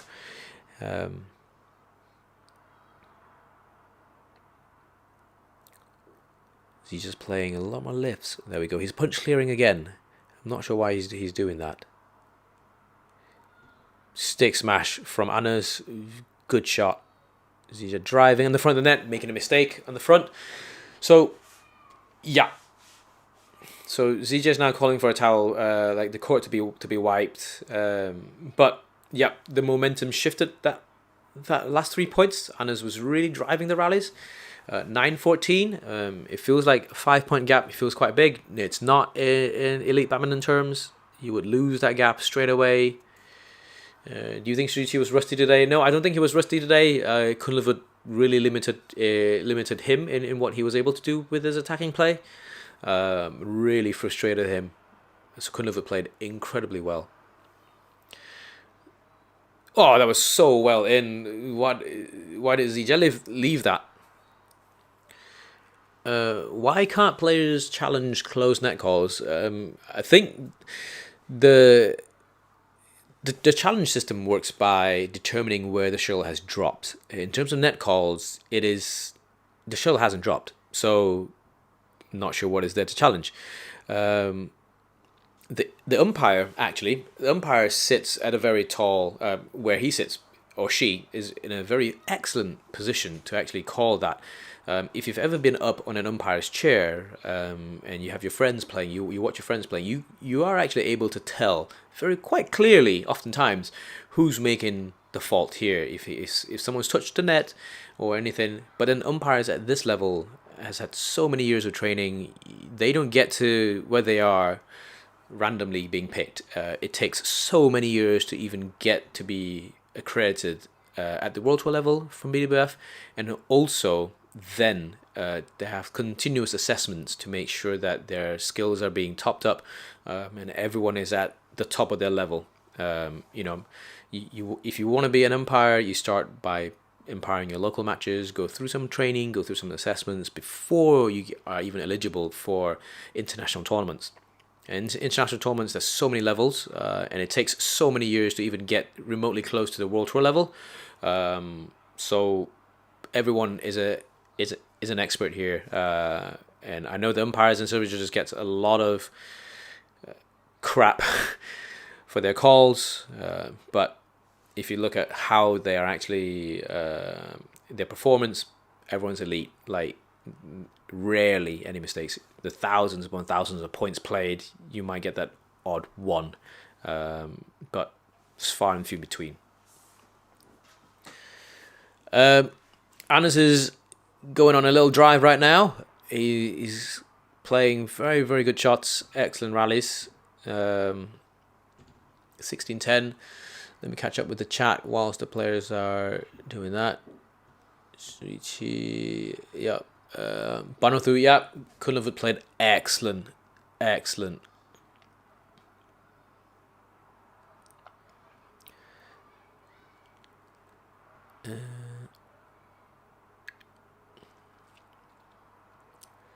Cool. Oh, smashed out by Anders. So Anders is a bit frustrated now. He was about to chuck his racket a few times. Yeah. Yes, so Chakotay, yes, I'm aware of how Hawkeye works. They calculate the flight path of all the point being tracked. It could be a ball, could be a shuttle. That is correct. However, the challenge system that is employed in the elite game is based on where the shuttle lands, not when the shuttle is in flight. Obviously, they might have to set up that new policy, new system, and actually consult with all the members federations on if they're okay, if this is now a challenge system that's employed on flight. Obviously, they then need to be calibrated, they then need to be tested, proven that it's an accurate system. It's a very complex system to set up and employ, so it's not straightforward. 12-17. Anna's won that last point. Zii Jia is happily clearing. Deception. Good block to the net. So Zii Jia's playing quite passive at the moment. Anna's is moving a little bit more. I wonder if Zii Jia is hoping for Anna's to be frustrated and annoyed at this game. Zii Jia making that net error.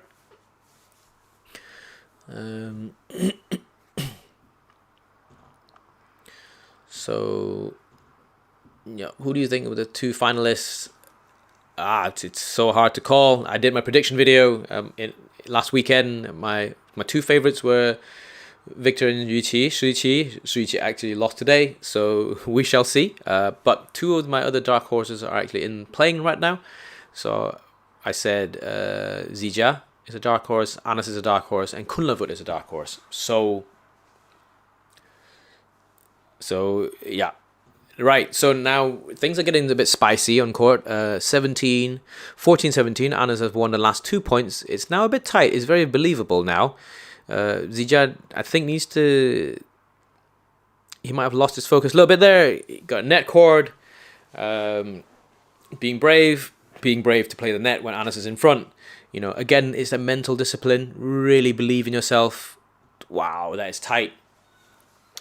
Yeah, Kunlavut. Yeah. No, Chakute. Yep. Thank you so much for letting me know. I appreciate that.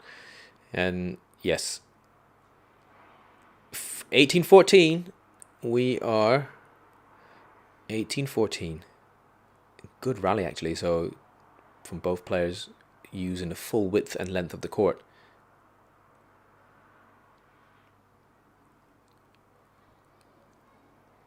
Good shot. So Anna's slicing quite a lot, playing cross court quite a lot actually, Anna's. Both players are really not wanting to attack full out and expose themselves to the third shot that's coming back. Good slice by Zii Jia, tight net. One looked like his big smash, deception. Anna's picked it up with quality. Oh, wow. So what a rally for this one. Zii Jia really stretched out as far as he could to try and take the shot as high as possible. Very, very good drop by Annas. And again, this is... So Annas didn't play that drop very tight or extremely slow. He pushed it that just a little bit further. And when it's further from the net, it's very hard to play incredibly tight. And so, well worked rally from Annas. Zii Jia did very well for 99% of the rally. Right, so it's 15-18 now, but it's a crucial point with this one. So if Zii Jia gets this one, it's 19-15. The mindset is different. If Annas gets this one, it's 16-18. So I think it's a big point here. What racket is Annas playing with? Annas is playing with the Victor Aurospeed 90K Metallic, which I've reviewed on my channel already. So go check them out if you want more information on that one. It's an excellent racket to play with. It's less hit heavy.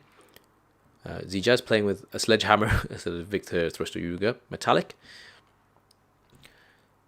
So big smash from Zii Jia, follows up forward, and you can tell he wants to celebrate big time, but then he just checked himself.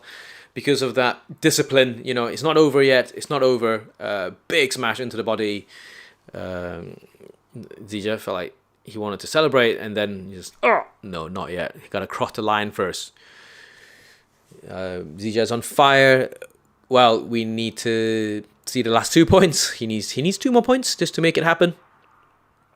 He needs 2 more points just to make it happen. He needs 2 more points. So 19-15. 1 more point. Anna's left that. What is Zii Jia and Kunlavut's head-to-head? Very good question, Ashley. Very, very good question. Let me try and check that whilst we wait a little bit for the final point. So, right. Final point playing. Net shot. Slice. Zii Jia, hold and punch. That's out. Zii Jia completes his match in 2 sets. Anna's 100% will be a bit annoyed with himself, but I think Zii Jia played really well, considering that Anders did chuck everything at him. Zii Jia's now able to go celebrate. Well done. He's pointing at some people he knows in the crowd, saying thank you to the crowd, That's good. Some Malaysian fans in there. Yep, some Malaysian fans. And head-to-head for Kunlavut and Zii Jia is 4-all. That sets it up extremely interesting. 4-all. So all dark horses are on fire, 100%. Well, one of my dark horses lost because Anas had to play Zii Jia, and so tomorrow, in the semi-finals, Zii Jia will have to play Kunlavut, and that also eliminates one more of my dark horse. But that means one of them will be in the final. That's a really good tactical match, actually. Thinking about the match, although it finished in 2 sets. It's a hard game. It's a pretty hard game in terms of tactical challenges. I'm going to turn the commentator down a little bit. It's quite hard listening to what someone else has to say, and I'm trying to say something. So the longest rally was 53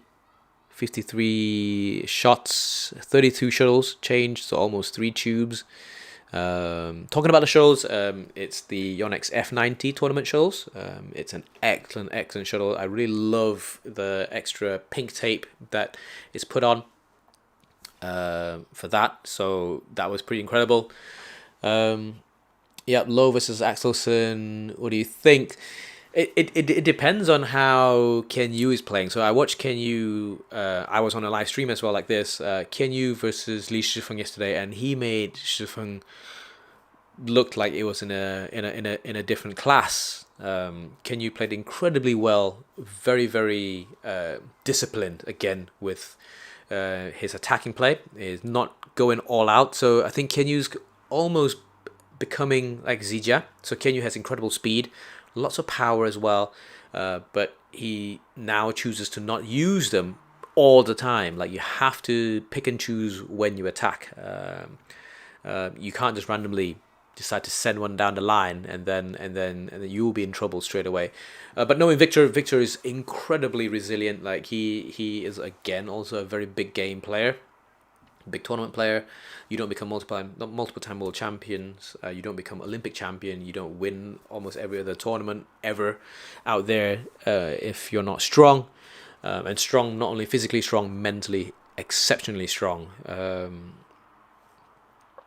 And in my opinion, the scariest player for Viktor Axelsen to play against is actually Antonsen, because they're from the same team. They train a lot with each other. They know each other's strengths and weaknesses. But now that Anna's just lost to Zii Jia, that half just opened up for Viktor. But they're not in the same path, so they will only meet in the finals anyway.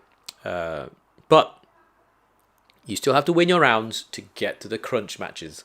Zii Jia got through his today. That means he has 2 more matches regardless. Everyone from Malaysia would be waiting with bated breath. Like, we would just be, oh my god, stressed watching this. And what do you think about Kunlavut versus Zii Jia tomorrow? I tell you what, seeing how Kunlavut played today, you can't call any favourites. Before the start of the match, I said Zii Jia was 60% favourite. Kunlavut made Zii Jia twist and turn. The scoreline wasn't very flattering. So you got, wow, it's interesting, and I think that's why elite badminton nowadays is really good to watch.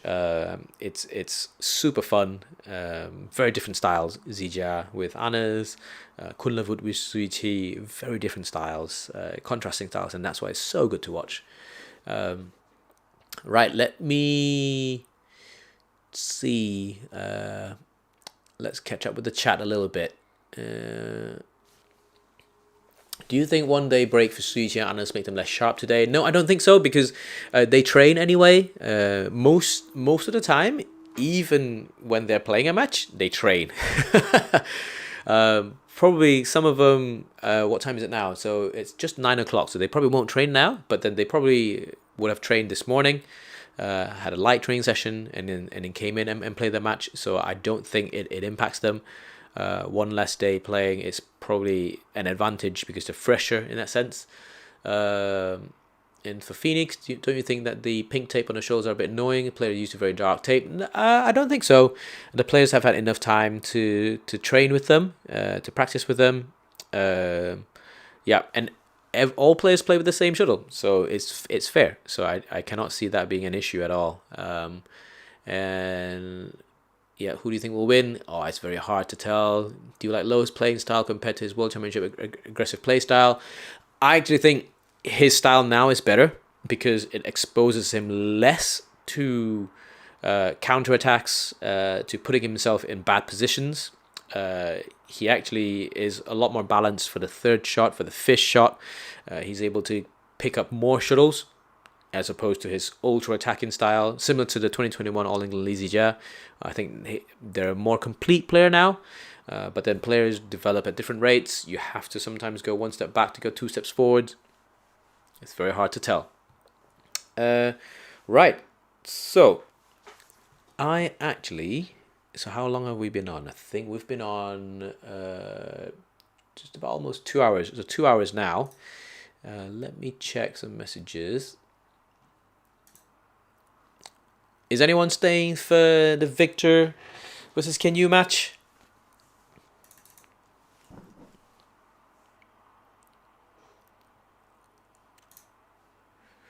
Axelsen versus Kunlavut. That would be a final. That would have to be a final because they're in a separate halves.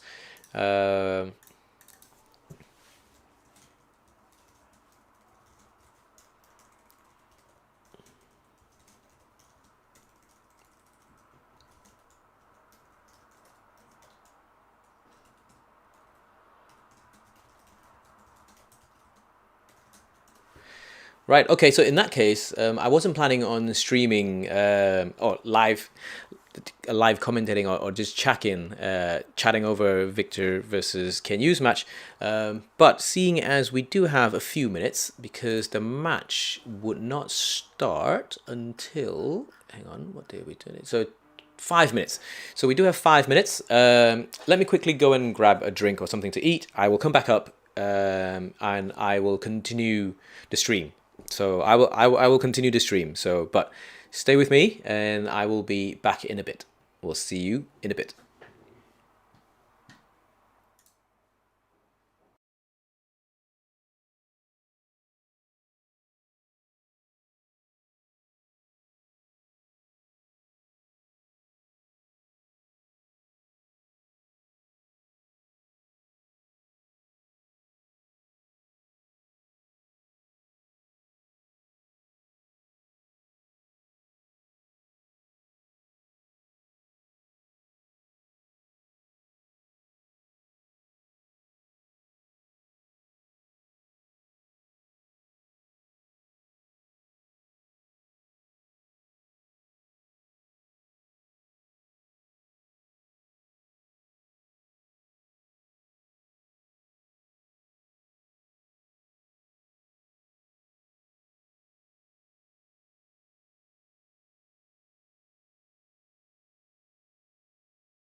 Hey guys, hi. Good call from the chat. Thanks, Ambarish. I forgot my mic was not back on. Yep, so I'm back and I will actually be munching and eating along. Obviously, started streaming at 6 p.m. Just before 6 p.m. local time in the UK. It's now 8 p.m. So I'm actually fairly hungry. This is now turning into a mukbang. So yeah, Victor's court is not on yet. I think the line judges are just coming on at the moment. So whilst we wait for that, I will be munching along.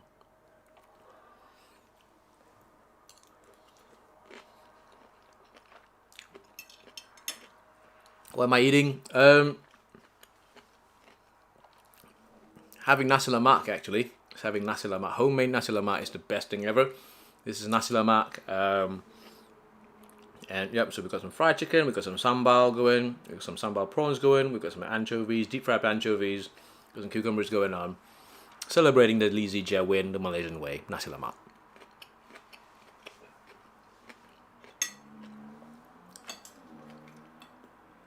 So, Ken Yu and Victor are just about walking out right now.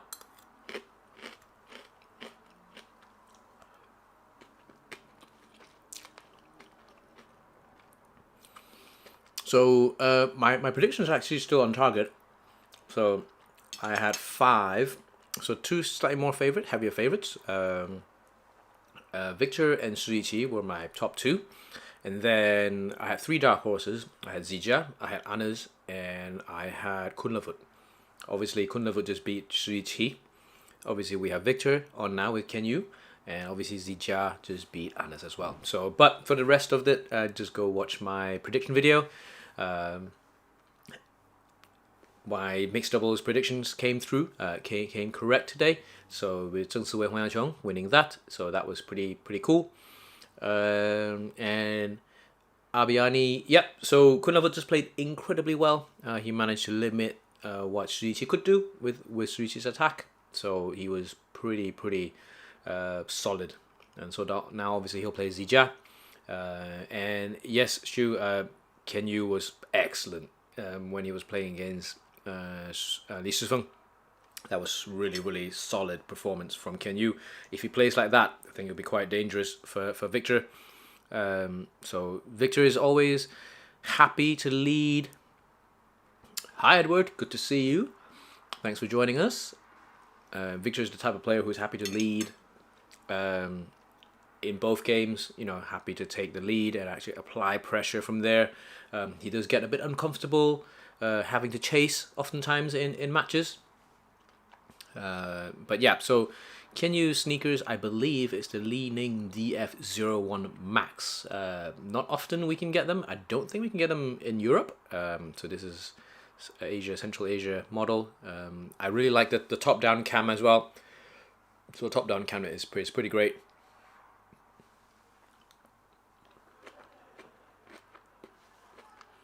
Yes, Tsukin, Kunlavut Vitidsarn just absolutely defeated Zii Jia.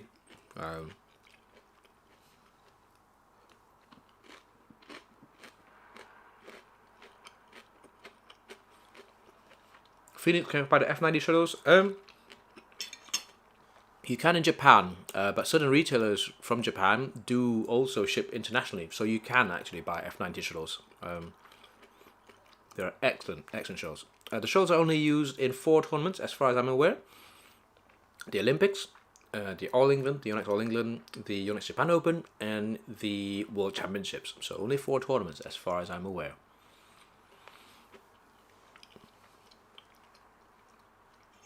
Yes, so again, Kunlavut played incredibly well, and I think I'm looking forward to the big match that Kunlavut has against Zii Jia now. So yes, so hoping for Zii Jia in new finals if we can have as a Penang. Yes, that would actually be quite true. And I mean, both of them used to play together quite a lot when they were juniors. They spent a lot of time together. Obviously, both speaks very good Hokkien. So yeah, it would be like a friendship reunion.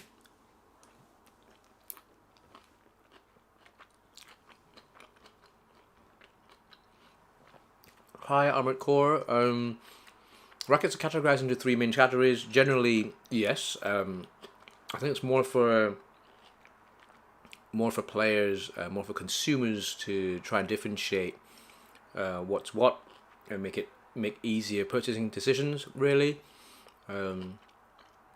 Yeah, so I guess it's more one for power, one for speed, and one for control. That's the general main categories, really. But all rackets do share similar properties around all three brackets. So one of the best ways would be to try the rackets out, and you'll immediately know if it works for you or not. Yeah, that'll be my advice here. 3 of the 4 seeds players out before the semis. Yeah, so this is how it is. Victor's playing right now, Alif. Victor is playing right now. So they've just literally got on court. They're about to serve in the next 1 or 2 minutes. So what time is it in Paris? So we are 9:10 p.m. in Paris. 10 minutes past 9 in Paris. If you're based in the UK, that's 8:10 p.m. Obviously, I'm assuming a lot of people from Malaysia just turned off, went straight to bed after Zii Jia's win, so and that's okay. Good support for Singapore as well. See some Singaporean flags in there. Victor and Kenyu, obviously great friends. They know each other really well. They play each other a lot on the circuit. So let's go. Love all.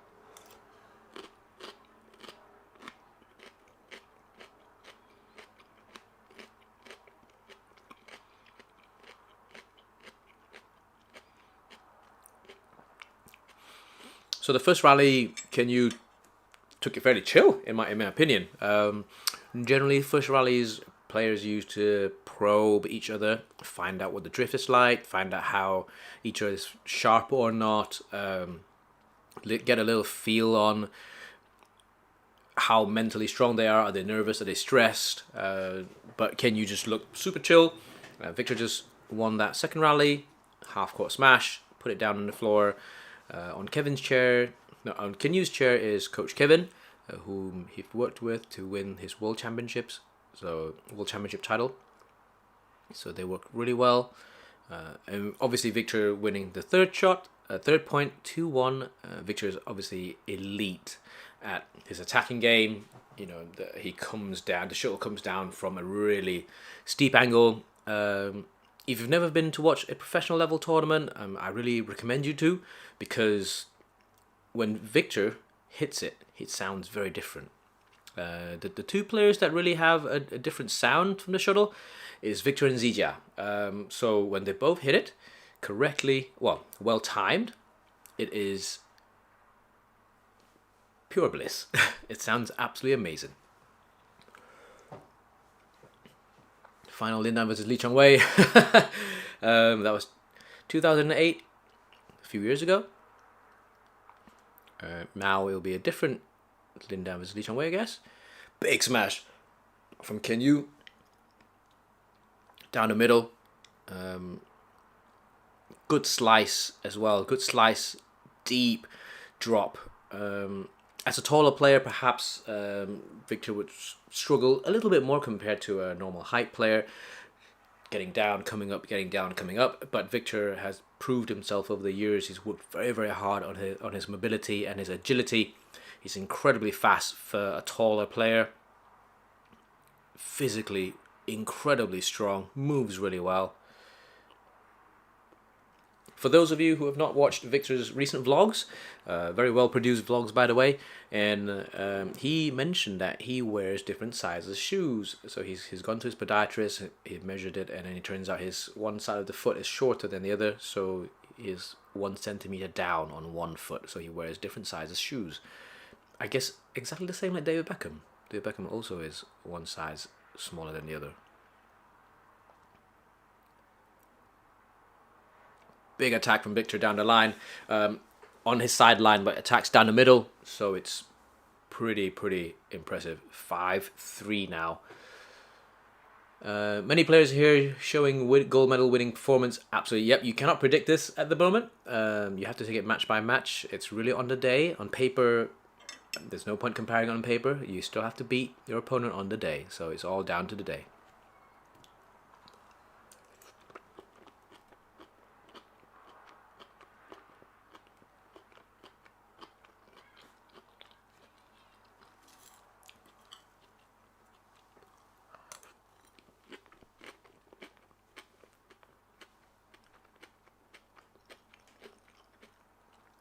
Let's hope Viktor Axelsen wins. Wow. Yes, I think Viktor is perhaps a slight heavy favourite coming into the match, and also even the Olympics as a whole. He's a defending champion, obviously, still playing at an incredibly high level. 2024 hasn't been the best year for him.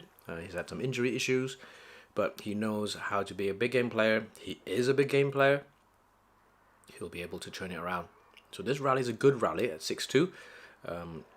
All corners of the court being explored here from both sides. Can you force in Viktor to make that little bit of a mistake? Good night, Lou. Thanks for joining.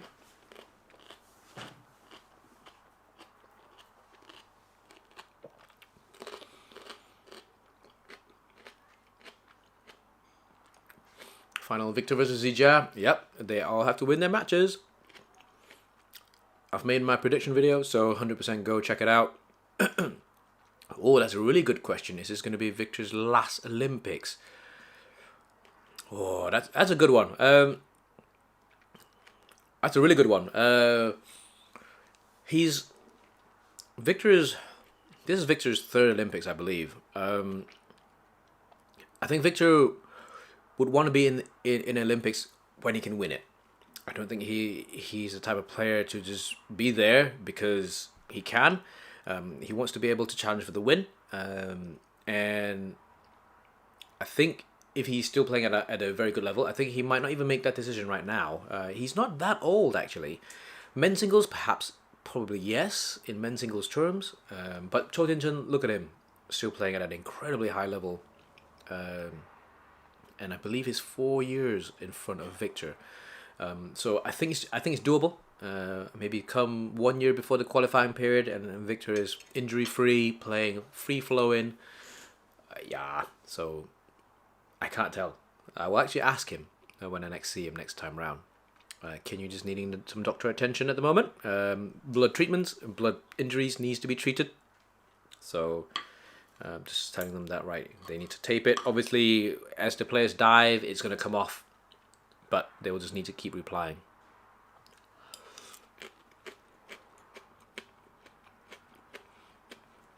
What am I eating? Nasi lemak, actually, just to celebrate Zii Jia's win. I am actually having nasi lemak, homemade nasi lemak.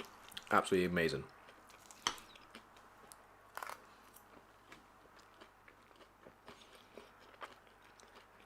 Imagine if it wins the next Olympics. Yeah.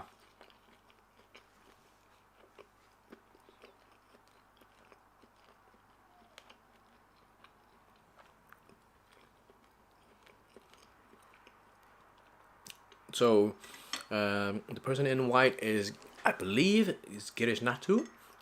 Long time, excellent umpire, and obviously now progressed to being tournament referee now. He's been tournament referee for some of the most major tournaments all around the world, and obviously he's now the pinnacle at the Olympics. He's excellent. So overseeing the whole event, make sure everything's running smoothly, make sure everything is running as it should, and enforced well. So well done. Very ASMR. I'm not looking. I wasn't looking to make it ASMR. But the fried chicken is crunchy. It's good. Who do you think the next up and coming men's singles will be? That's a very good question. Chinese Taipei, Taiwanese players. There's a ton of them, and they're all playing within the top 30 at the moment. And so they couldn't qualify because of the quota system, but if they did, yeah, they'll be one of them. Alex Lanier, yes, he is 100% one of my favorite players to watch coming up. Physical specimen, really trained hard, have amazing physicality. So tons of men's singles rising stars. I mean, guys, put in the chat. Who else do you think besides some of these that we've just named? Make it a conversation, especially whilst we're waiting for Kenny to be taped.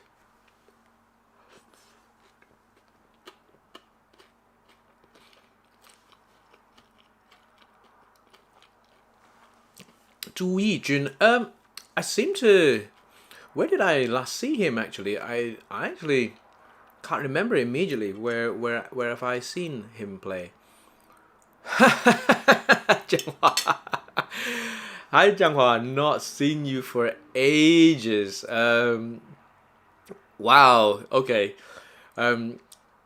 Yeah, good to see you. So I was not surprised. I was not expecting to see you here. But no, good to have you with us. Hope you're well. Priyanshu Rajawat is amazing. I love watching him play.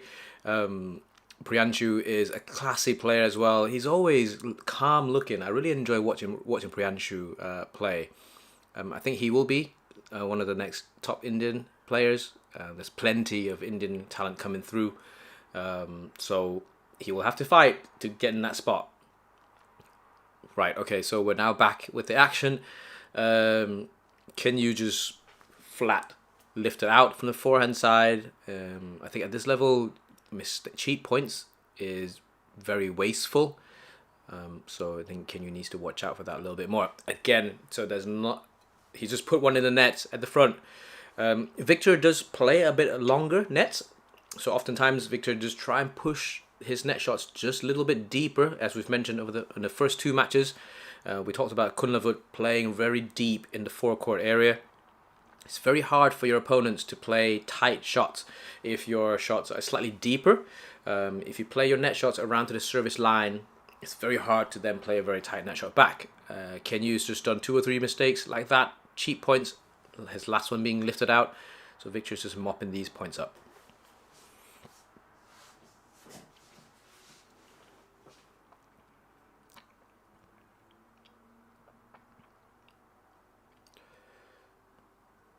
Go straight into 11-3. Wow, okay, let me try and listen to what the coaches have to say.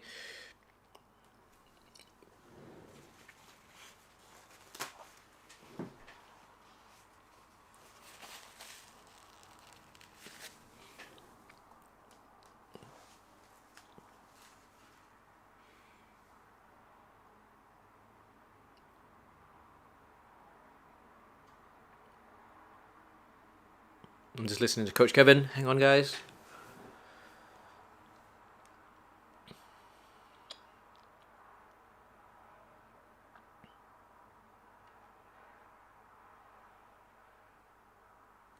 Okay. So Coach Kevin is telling Kenyu to inject his own pace into the rallies. So he feels like he's just been following Viktor's pace all this time, so he needs to inject a little bit of his own rhythm into the game, and that normally often means, in layman terms, is start attacking. Make sure the shot is coming down in a downward direction. Move the shot around at pace. Put it into space where it's your space, and you know what you're gonna do in the third shot. So this rally is a good rally. It's very neutral. Both players are just feeling each other out. Not a lot of all-out attacking, but it's just making sure that you're limiting what your opponents can do. If it's coming down, if the shot is coming down, you're limiting what your opponents can do. Yeah, so it's a good rally. Kenyu lost that one, and he just gave his coach a thumbs up. So yeah, so he's really... You have to be disciplined. Keep to that tactic. Play, spend the resources correctly to play those neutral shots. Haizok, no, I don't remember a Junior Pandi, but obviously, yeah, if he's an up and coming player, we should see more and more of him. Salty Ripon, yes, I think the Band-Aid does have an impact, but hopefully the players will have practiced having some form of wrap around their fingers in training. I think if you're coming to the Olympics, you should leave no stone unturned. Make sure you've explored every single thing that has the potential to go wrong, or at least that'll be in my opinion. So hopefully they've kind of prepared for that a little bit. Yeah, so can you just round ahead, stick smash, that went out a little bit.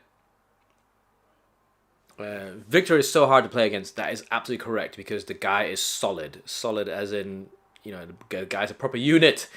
His game is very complete. He has a lot of skills. He's able to play a lot of deception. Angles are incredible and amazing pace on the shuttle, both on movement and also on shuttle. And he's just intense on court. Like he steps on court, he brings his aura. If you're ever in the stadium and you see Viktor walks in from wherever the hall comes in from, and the whole hall just feels different. Like the energy, the vibe just feels different, and he has that really commanding aura. And every time he steps on court, you know that you're gonna have to work hard to earn your point. He doesn't give you points, and you have to earn your point.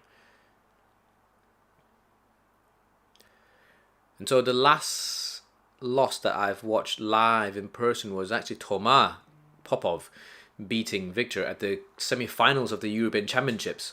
And so Thomas played exactly almost similarly to that when he beat Anthony Ginting earlier this week, and it was really impressive to watch. Viktor does get a bit stressed when he's lagging behind, when games get tight. So he's the type of player that really likes to stretch out, go in the lead, stay in control, stay in command. That's Viktor's sweet spot. If you really want to rattle him, you need to be able to string up points to even get to that stage of being able to put mental pressure on Viktor. What is Viktor's weakness? If I'm going to be extremely honest, it's himself.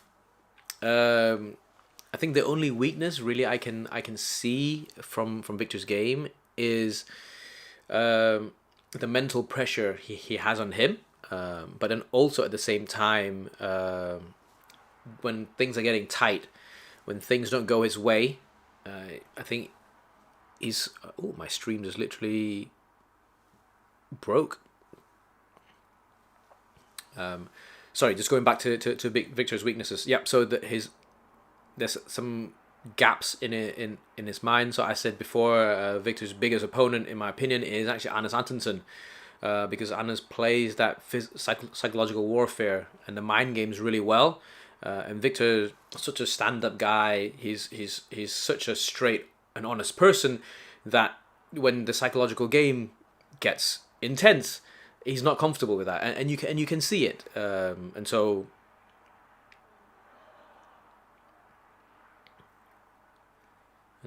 yeah, Viktor likes to lead from the front, but to rattle him, you need to take him to three. You need to force him into some form of uncomfortable situation.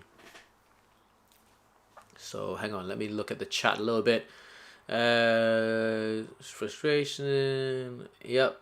Don't think we had a player with better anticipation. He looks like he's always walking on court. Yeah, Stu. Viktor, wow, solid, very solid. His weakness is obviously Kento Momota. Yes, Kento does have a good record against Viktor, but not, I guess, in the last few years now. So you gotta take who your opponents are on the day.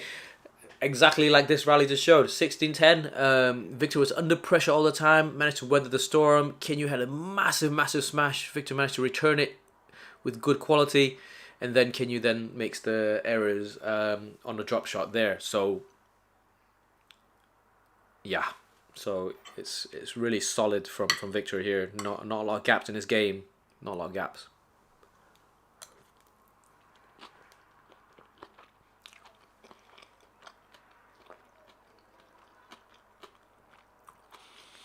Junhao. I really enjoyed watching Junhao play. So I've been following Junhao's game for quite a number of years now. I remember going all the way back to his Asian juniors. So he's been an explosive player all this time. But it's very hard in a national team setup, because if there's someone in front of you, or if there's someone who's better than you are, they often get a lot more spotlight. And spotlight can go in both ways.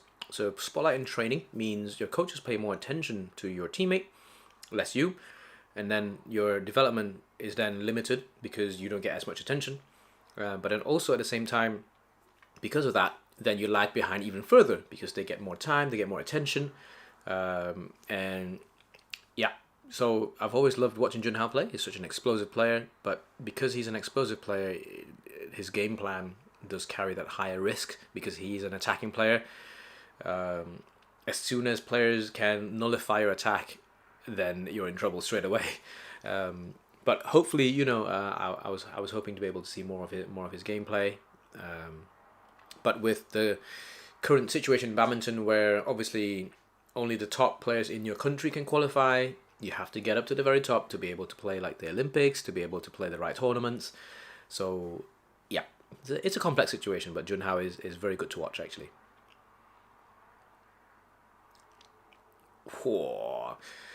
And I think watching this rally from Kenyu here, I think it's just literally kind of summed up what I said earlier on. So Kenyu is now attacking more freely, but because he's attacking more freely, he's putting himself into pressure because Viktor is able to just counter that one shot, and he's in trouble straight away. So in actual fact, I'm actually not even sure directly at this point in time what Kenyu should really do, because it's not just one thing that needs to change. It's actually quite a few things. And guys, what do you think in the chat? What do you think Kenyu should be doing? So, I mean, in my opinion, he needs to play more neutral shots. I think he needs to try and move faster at this point. Try and move faster. Get to the shuttle just a little bit earlier, take it just a little bit higher, play that a little bit softer. Make Viktor push those shots up. He needs to give himself that little bit more time. He needs to do what Kunlavut did. Get to the front fast, hold it, and then punch. Hold it and do something else. Don't just hold it and play that same shot that you think you're going to play. Hold it, do something else. Hold it, do something else. Buy himself some time. He looks like Viktor's not giving him time. He doesn't look like he's not got time. Viktor's not giving him time. It's too straightforward at the moment. and he's just, Viktor's just completely in control if you play the straightforward game, because Viktor's straightforward game is excellent, and that's how he got to where he is, by having the most incredible basic game. Could this possibly be the easiest Olympics? No Olympics is easy, actually, in my opinion. And none of the players are very stable.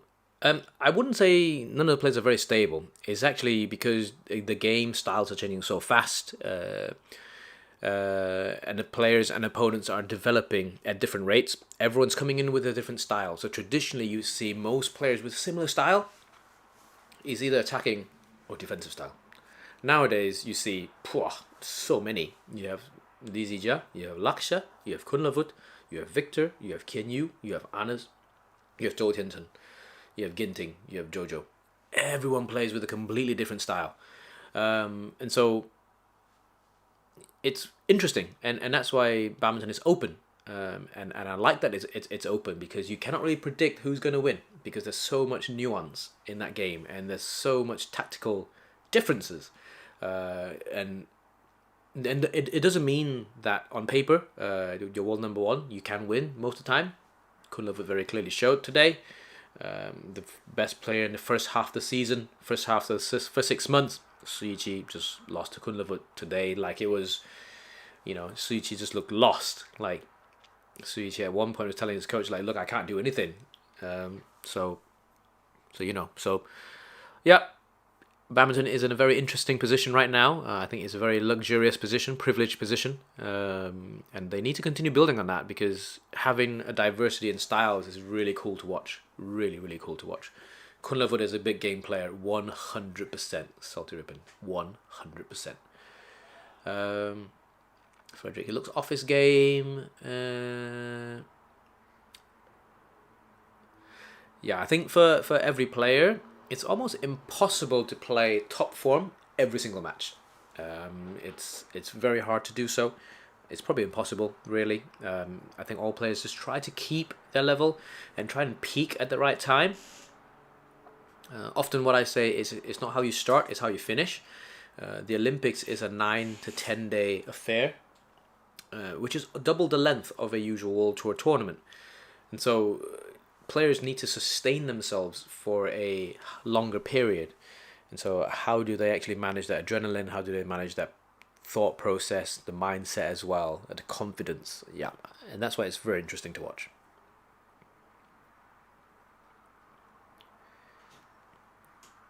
So, can you still trying? Can you try? You can see.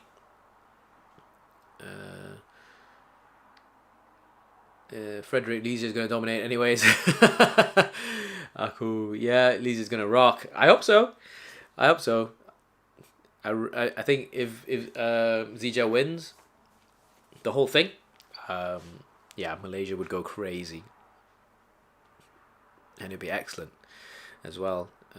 But again, it'll be also an amazing story if Viktor manages to win again. You know, a repeat Olympic champion. There we go. So, can you winning that point? And that's because he allowed himself that little bit more time. Again with a deception, get behind the shuttle, not full out attack, but able to pinpoint, sniper it down the line, and that gives him that point. Kinyu again also is a confidence player. The more he wins, the more points he gets. He does get more confident. There we go. That's another cheap point. Well done. Let's hoping for 3 sets. Let's hope for 3 sets.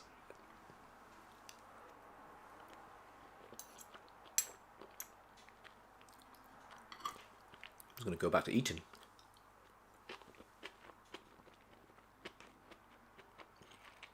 Wow.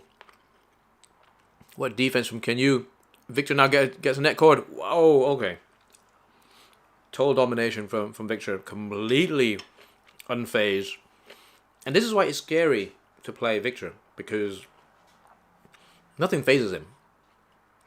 Like, he has that, and also he has that work ethic behind him to back it up, and like, he's like, look, I'm not afraid, come.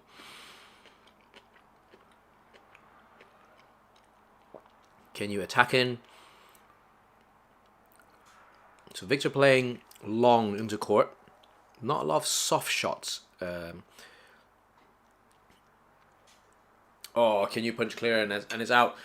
I like that Kinyu's trying to change things up, but the basic game is not steady enough at the moment. Yeah. Kasih komen kenapa Pelitina kalah. I didn't watch Pelitina's game, so I can't tell. But then again, Chen Jinchen and Jia Fan are the premier #1 pair in the world. They have been for the last few years. They've won every single tournament there is to win. So, you know, and from the scores, it was close. It was 3 sets. So, yeah, but I didn't watch today's match, so I can't tell what happened there. But they should be very proud of themselves. They have one more match. They can still get a medal. They still can get one more. They still need to get one more win. It won't be easy, but they can still get one more win. Oh, there's a little slip from Viktor there, and still managed to defend and get the shoulder back. And Kinyu forces Kinyu to play it out. Yep. The commentator just said, look, Kinyu will probably win that point against most players in the world. But then again, Viktor is not most players in the world. So this is the kind of aura and this is the kind of intensity that Viktor brings on the court. If you're an up-and-coming young player, really try and watch and take in Viktor's work ethic. Like, until the shuttle is declared dead or lands on the floor, he doesn't stop. No matter what it is, he will still swing a racket to it. And I think similarly, Lin Dan had that concept at most of the time. He would always pick up the extra one shot, and sometimes you pick up the extra one shot and you get that point, which is literally what Viktor just demonstrated here.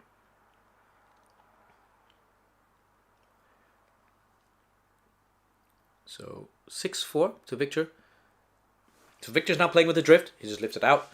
So if you've just started watching with us, Viktor, the drift is coming from Viktor's side to Kinyu's side. The side-to-side drift is going from left to right on our screens.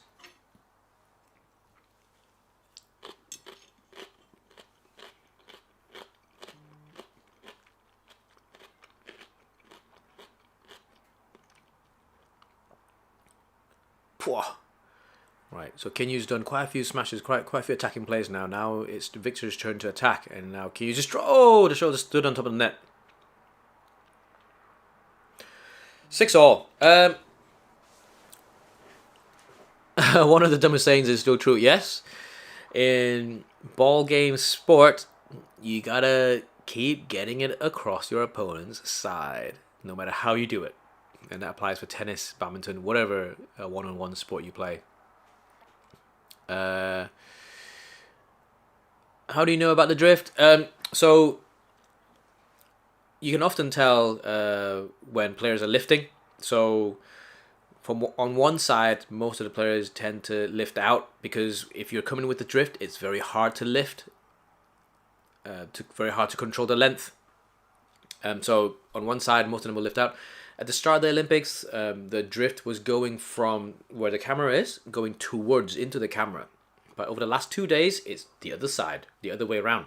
So where Viktor is stood now, the drift is coming from his side to Kinyu's side, and the side drift is going from our screens left to right.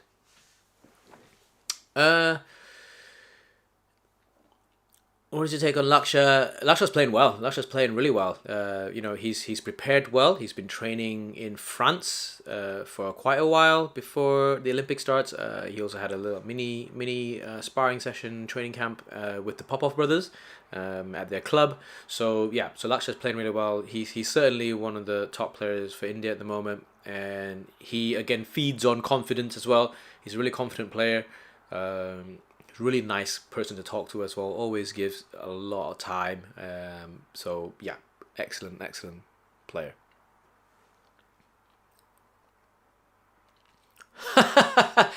Sorry about that, Audie. I've been streaming for a few hours now. I'm getting hungry, so I'm just trying to eat whilst I share watching badminton with you guys. Feel free to eat too. Feel free to also munch at the same time. Maybe I will mute my mic when I bite.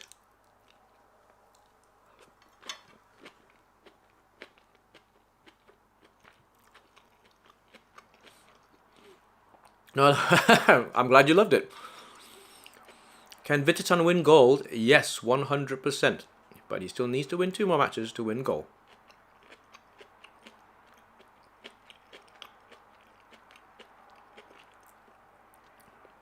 So Kinyu's defending really well here, managed to get the point. Good point, really. He really put a lot of effort into that jump out 2 shots before the final point. Big jump out, and he could have smashed, I guess, in that sense, but the right shot was just to clip it down cross court, because Viktor was falling out of court the other side diagonally, and he's managed to get that not as good lift, and you can see the blood completely soaking onto his the dressing.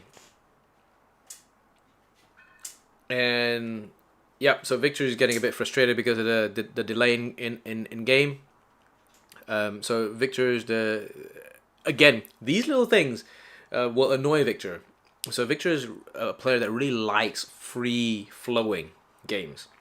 No disruptions, lots of gameplay, lots of rallies, and free flow. And so these kind of start-stop situations, these tend to annoy Viktor a little bit. He has often complained to umpires and stuff like that. So it does get to him a little bit. And now, especially the scores are 8-all, it's tight. Imagine if it was 18-all, or it happens now every 2 points all the way to 18, we will see Viktor very annoyed. Look at your game plan working. I don't think this was his game plan, but it seems to be working in some way. It's 8-all now. It's actually quite good to see quite a bit of fans still in the arena at the same time. Right, so now because of the injury, I am going to continue munching.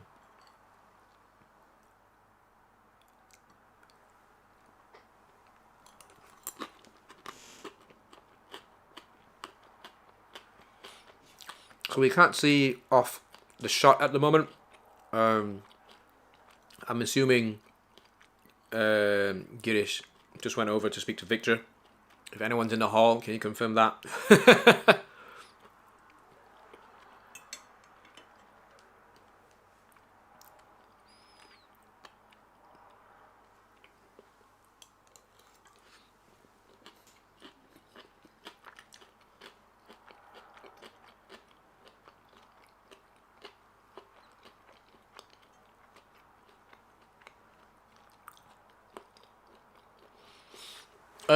Frederick, what's your thought on the Tatar?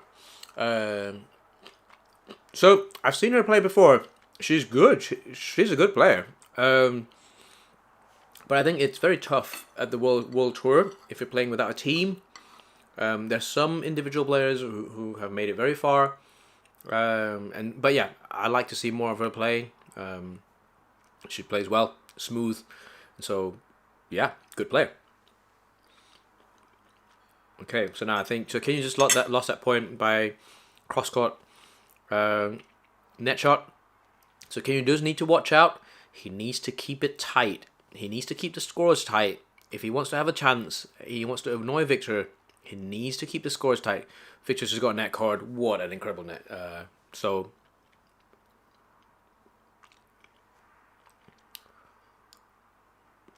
Wow, perfect net.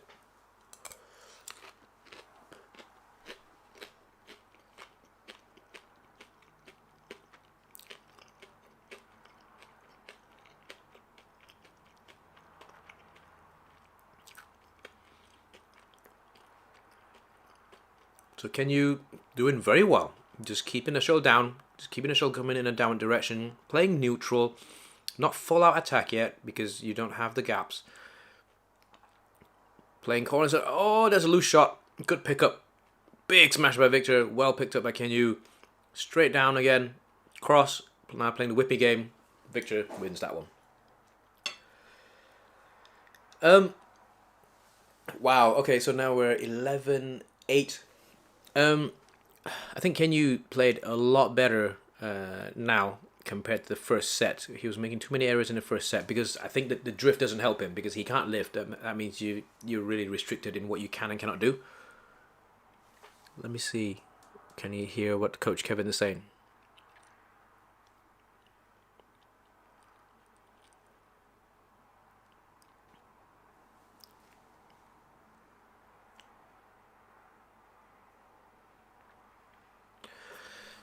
So, here's the 360-degree shot.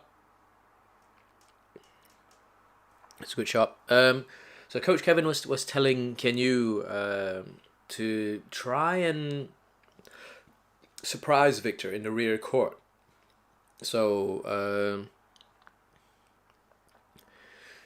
at the front of the court, they think that Viktor is not as lethal in the front of the court as he is from the rear. Coach Kevin is right. So they're like, if you're playing to the front of the court, Viktor's just going to return it to you anyway. So might as well try and anticipate the shot at the rear and go for those and change it up. There we go. So that's a good shot. I think Viktor realizes his lift was just a little bit not high enough because Kenyu just literally jumped out and just took it here. It doesn't look like it's the height. There's enough height on that.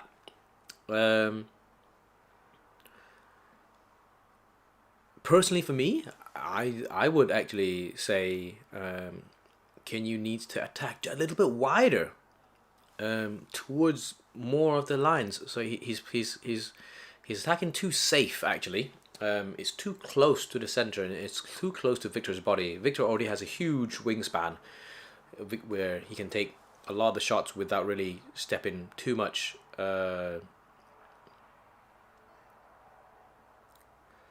And it's also dangerous to play the wide whipping game with Viktor. And that's why Viktor's so hard to play. He's got an amazing solid four corner game. He's got a solid crazy attack. And his mindset is, he's going to come out steaming at you and he's going to soak up everything. He's going to pick every single shot up. And when the challenge came in, Viktor was like, it's in, bro, it's in.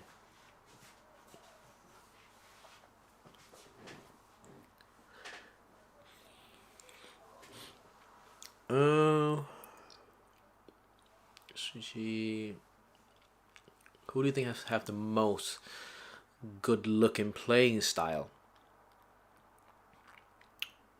Oh, Priyanshu Rajawat has a smooth style. Victor's style is also pretty good. Yes, Anthony Ginting. Anthony Ginting. His style is smooth like butter. Jonathan Christie as well. Jonathan Christie also has that smooth aura. Which player do you think has the most aura? Viktor Axelsen for men's singles, 100% Viktor Axelsen. Antonsen also have some of that. For doubles, Zheng Siwei, he has that feel and look that he goes, come at me, I will take it and return it with quality at you. So yeah, there's a lot of players that walk into the hall, you can immediately sense the aura. So last time round, you have Lindan, Li Chongwei, they have those aura as well. Tai Yun, Fu Haifeng also have those aura. And yeah, they feel like they're unbeatable in that sense because it's a confidence that they have, I guess, developed from training and winning quite a lot. And though not many people can beat them, so they walk on the court with that confidence. And sometimes as athletes, there's a really fine line between arrogance and confidence, and a lot of it is seen as arrogance. But then again, is it arrogance if you continue to be unbeaten? No one can beat you. I think that's aura to me. So yeah, yes, and Zii Jia 2021 All England, that he also walked on with aura, and you can tell that was a really good match. Epic scrap, that one.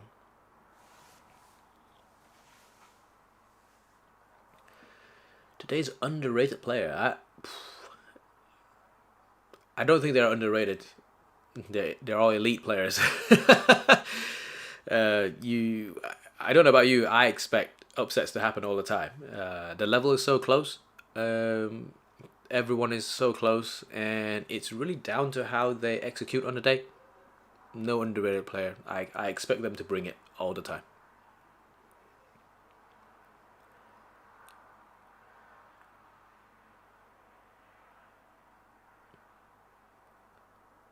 Whoa, so can you really pushing the pace a little bit here? Again, can Yu's in a good spot now. Victor's looking a bit annoyed at the moment. So Ken Yu's now playing a bit deeper into court, taking the shots higher but softer, making the shuttle cross go down, go below the net. When it crosses, and it's annoying Victor that little bit.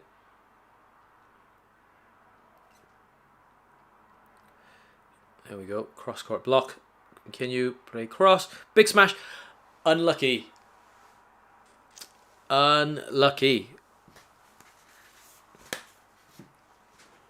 Hang on, let me blow my nose. So we're currently, what are we on? 15-14. So out. Just an out.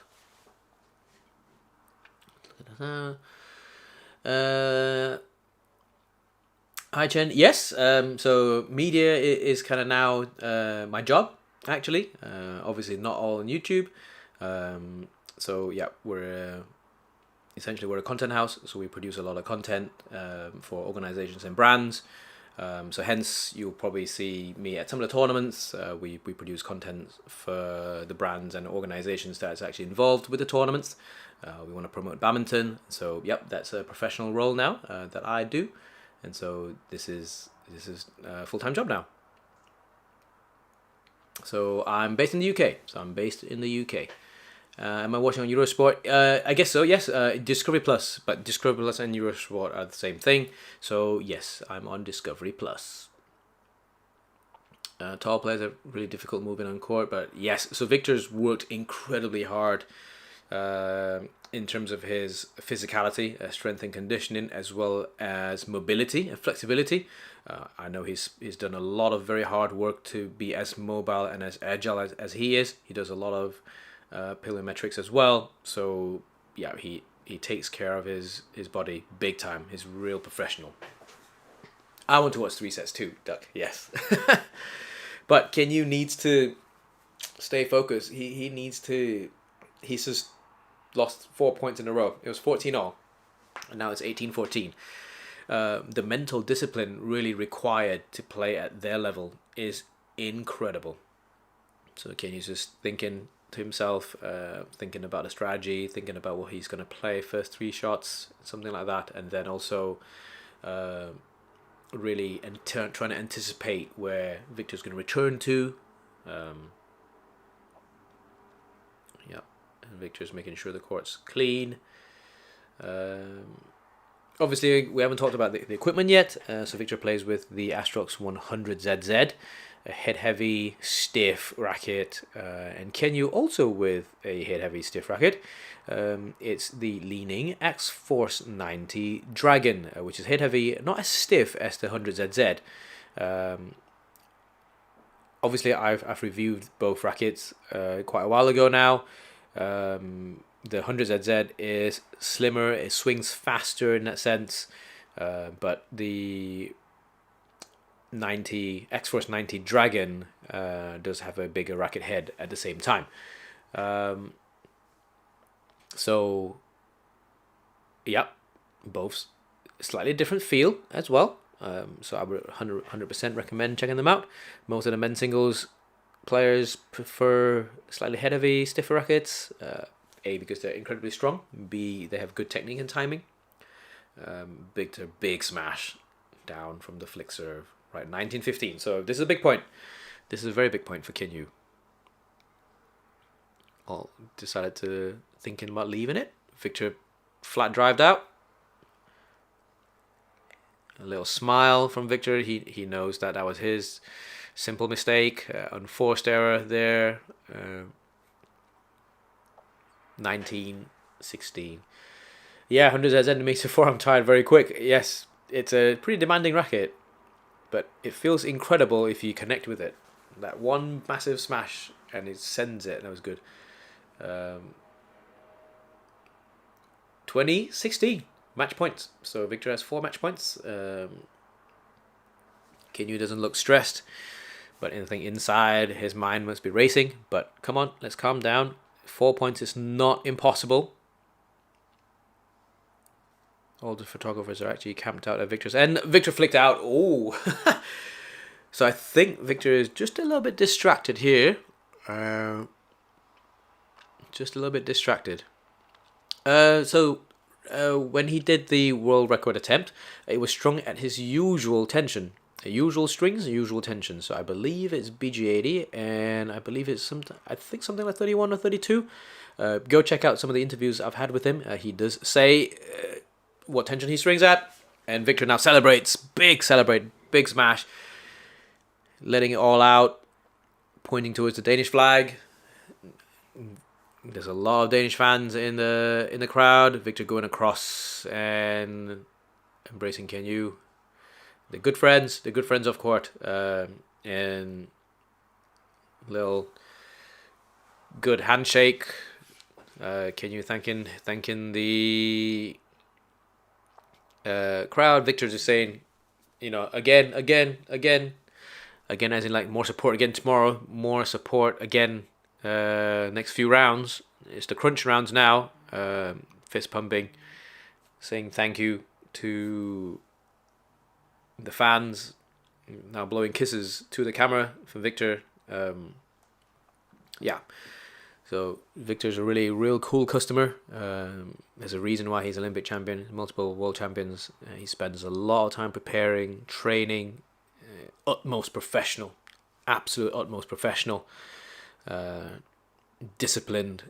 Like, he's like the model player you ever want. If you're a coach, he'll be probably the best player for you to coach. As a player, he's probably the best player you want to be playing. But as an opponent, that's what makes him so tough to play against. Zii Jia's Bowlen, yes, but it is because Kunlavut played incredibly well. So Victor will now play Lakshya Sen, which they've played before. They've played each other before, 100%. Lakshya will have to come at Victor. Semi's prediction, it's how do you predict? The prediction was Zii Jia to win. Very clearly didn't. Kunlavut managed to take him. So it's very hard. But yeah, I'm sure the taping might have some influence, but you still have to play regardless. So we shall find out. So yeah, four semifinalists, each have 2 games. So Zii Jia will play against Kunlavut Vitidsarn, and we have Lakshya Sen playing against Viktor Axelsen. So let's also quickly look at the schedule for tomorrow. So hang on, there we go. So tomorrow we have the women's singles quarterfinals in the morning. So there's a break for us for men's singles. So tomorrow 8:30 Paris local time. We have Antonsen versus Akane Yamaguchi, the ex-world number ones, against each other. Ratchanok playing against Gregoria. We have Io Hori against Carolina Marin, and then we have Chen Yufei versus He Bingjiao. Wow, all 4 excellent matches. In the evening, we then have the medal matches for women's doubles. In the afternoon, actually, 3 p.m. Paris time. We have Pearly and Tina going against Nami Matsuyama and Chiharu Shida. And we have the all-Chinese women's doubles finals. They've absolutely earned their spot, so well done. And then come Sunday, we have the men's singles semi-finals. Here, obviously, we've just seen the qualifiers for the men's singles.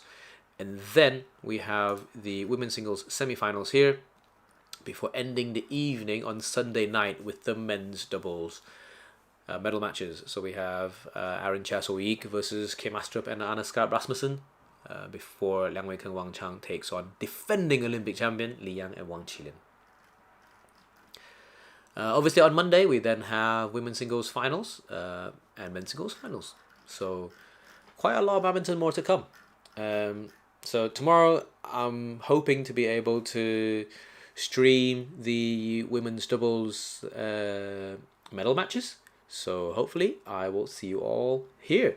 Thank you so much for joining me. Thank you so much for the last few hours. I'm glad you guys are enjoying something like this.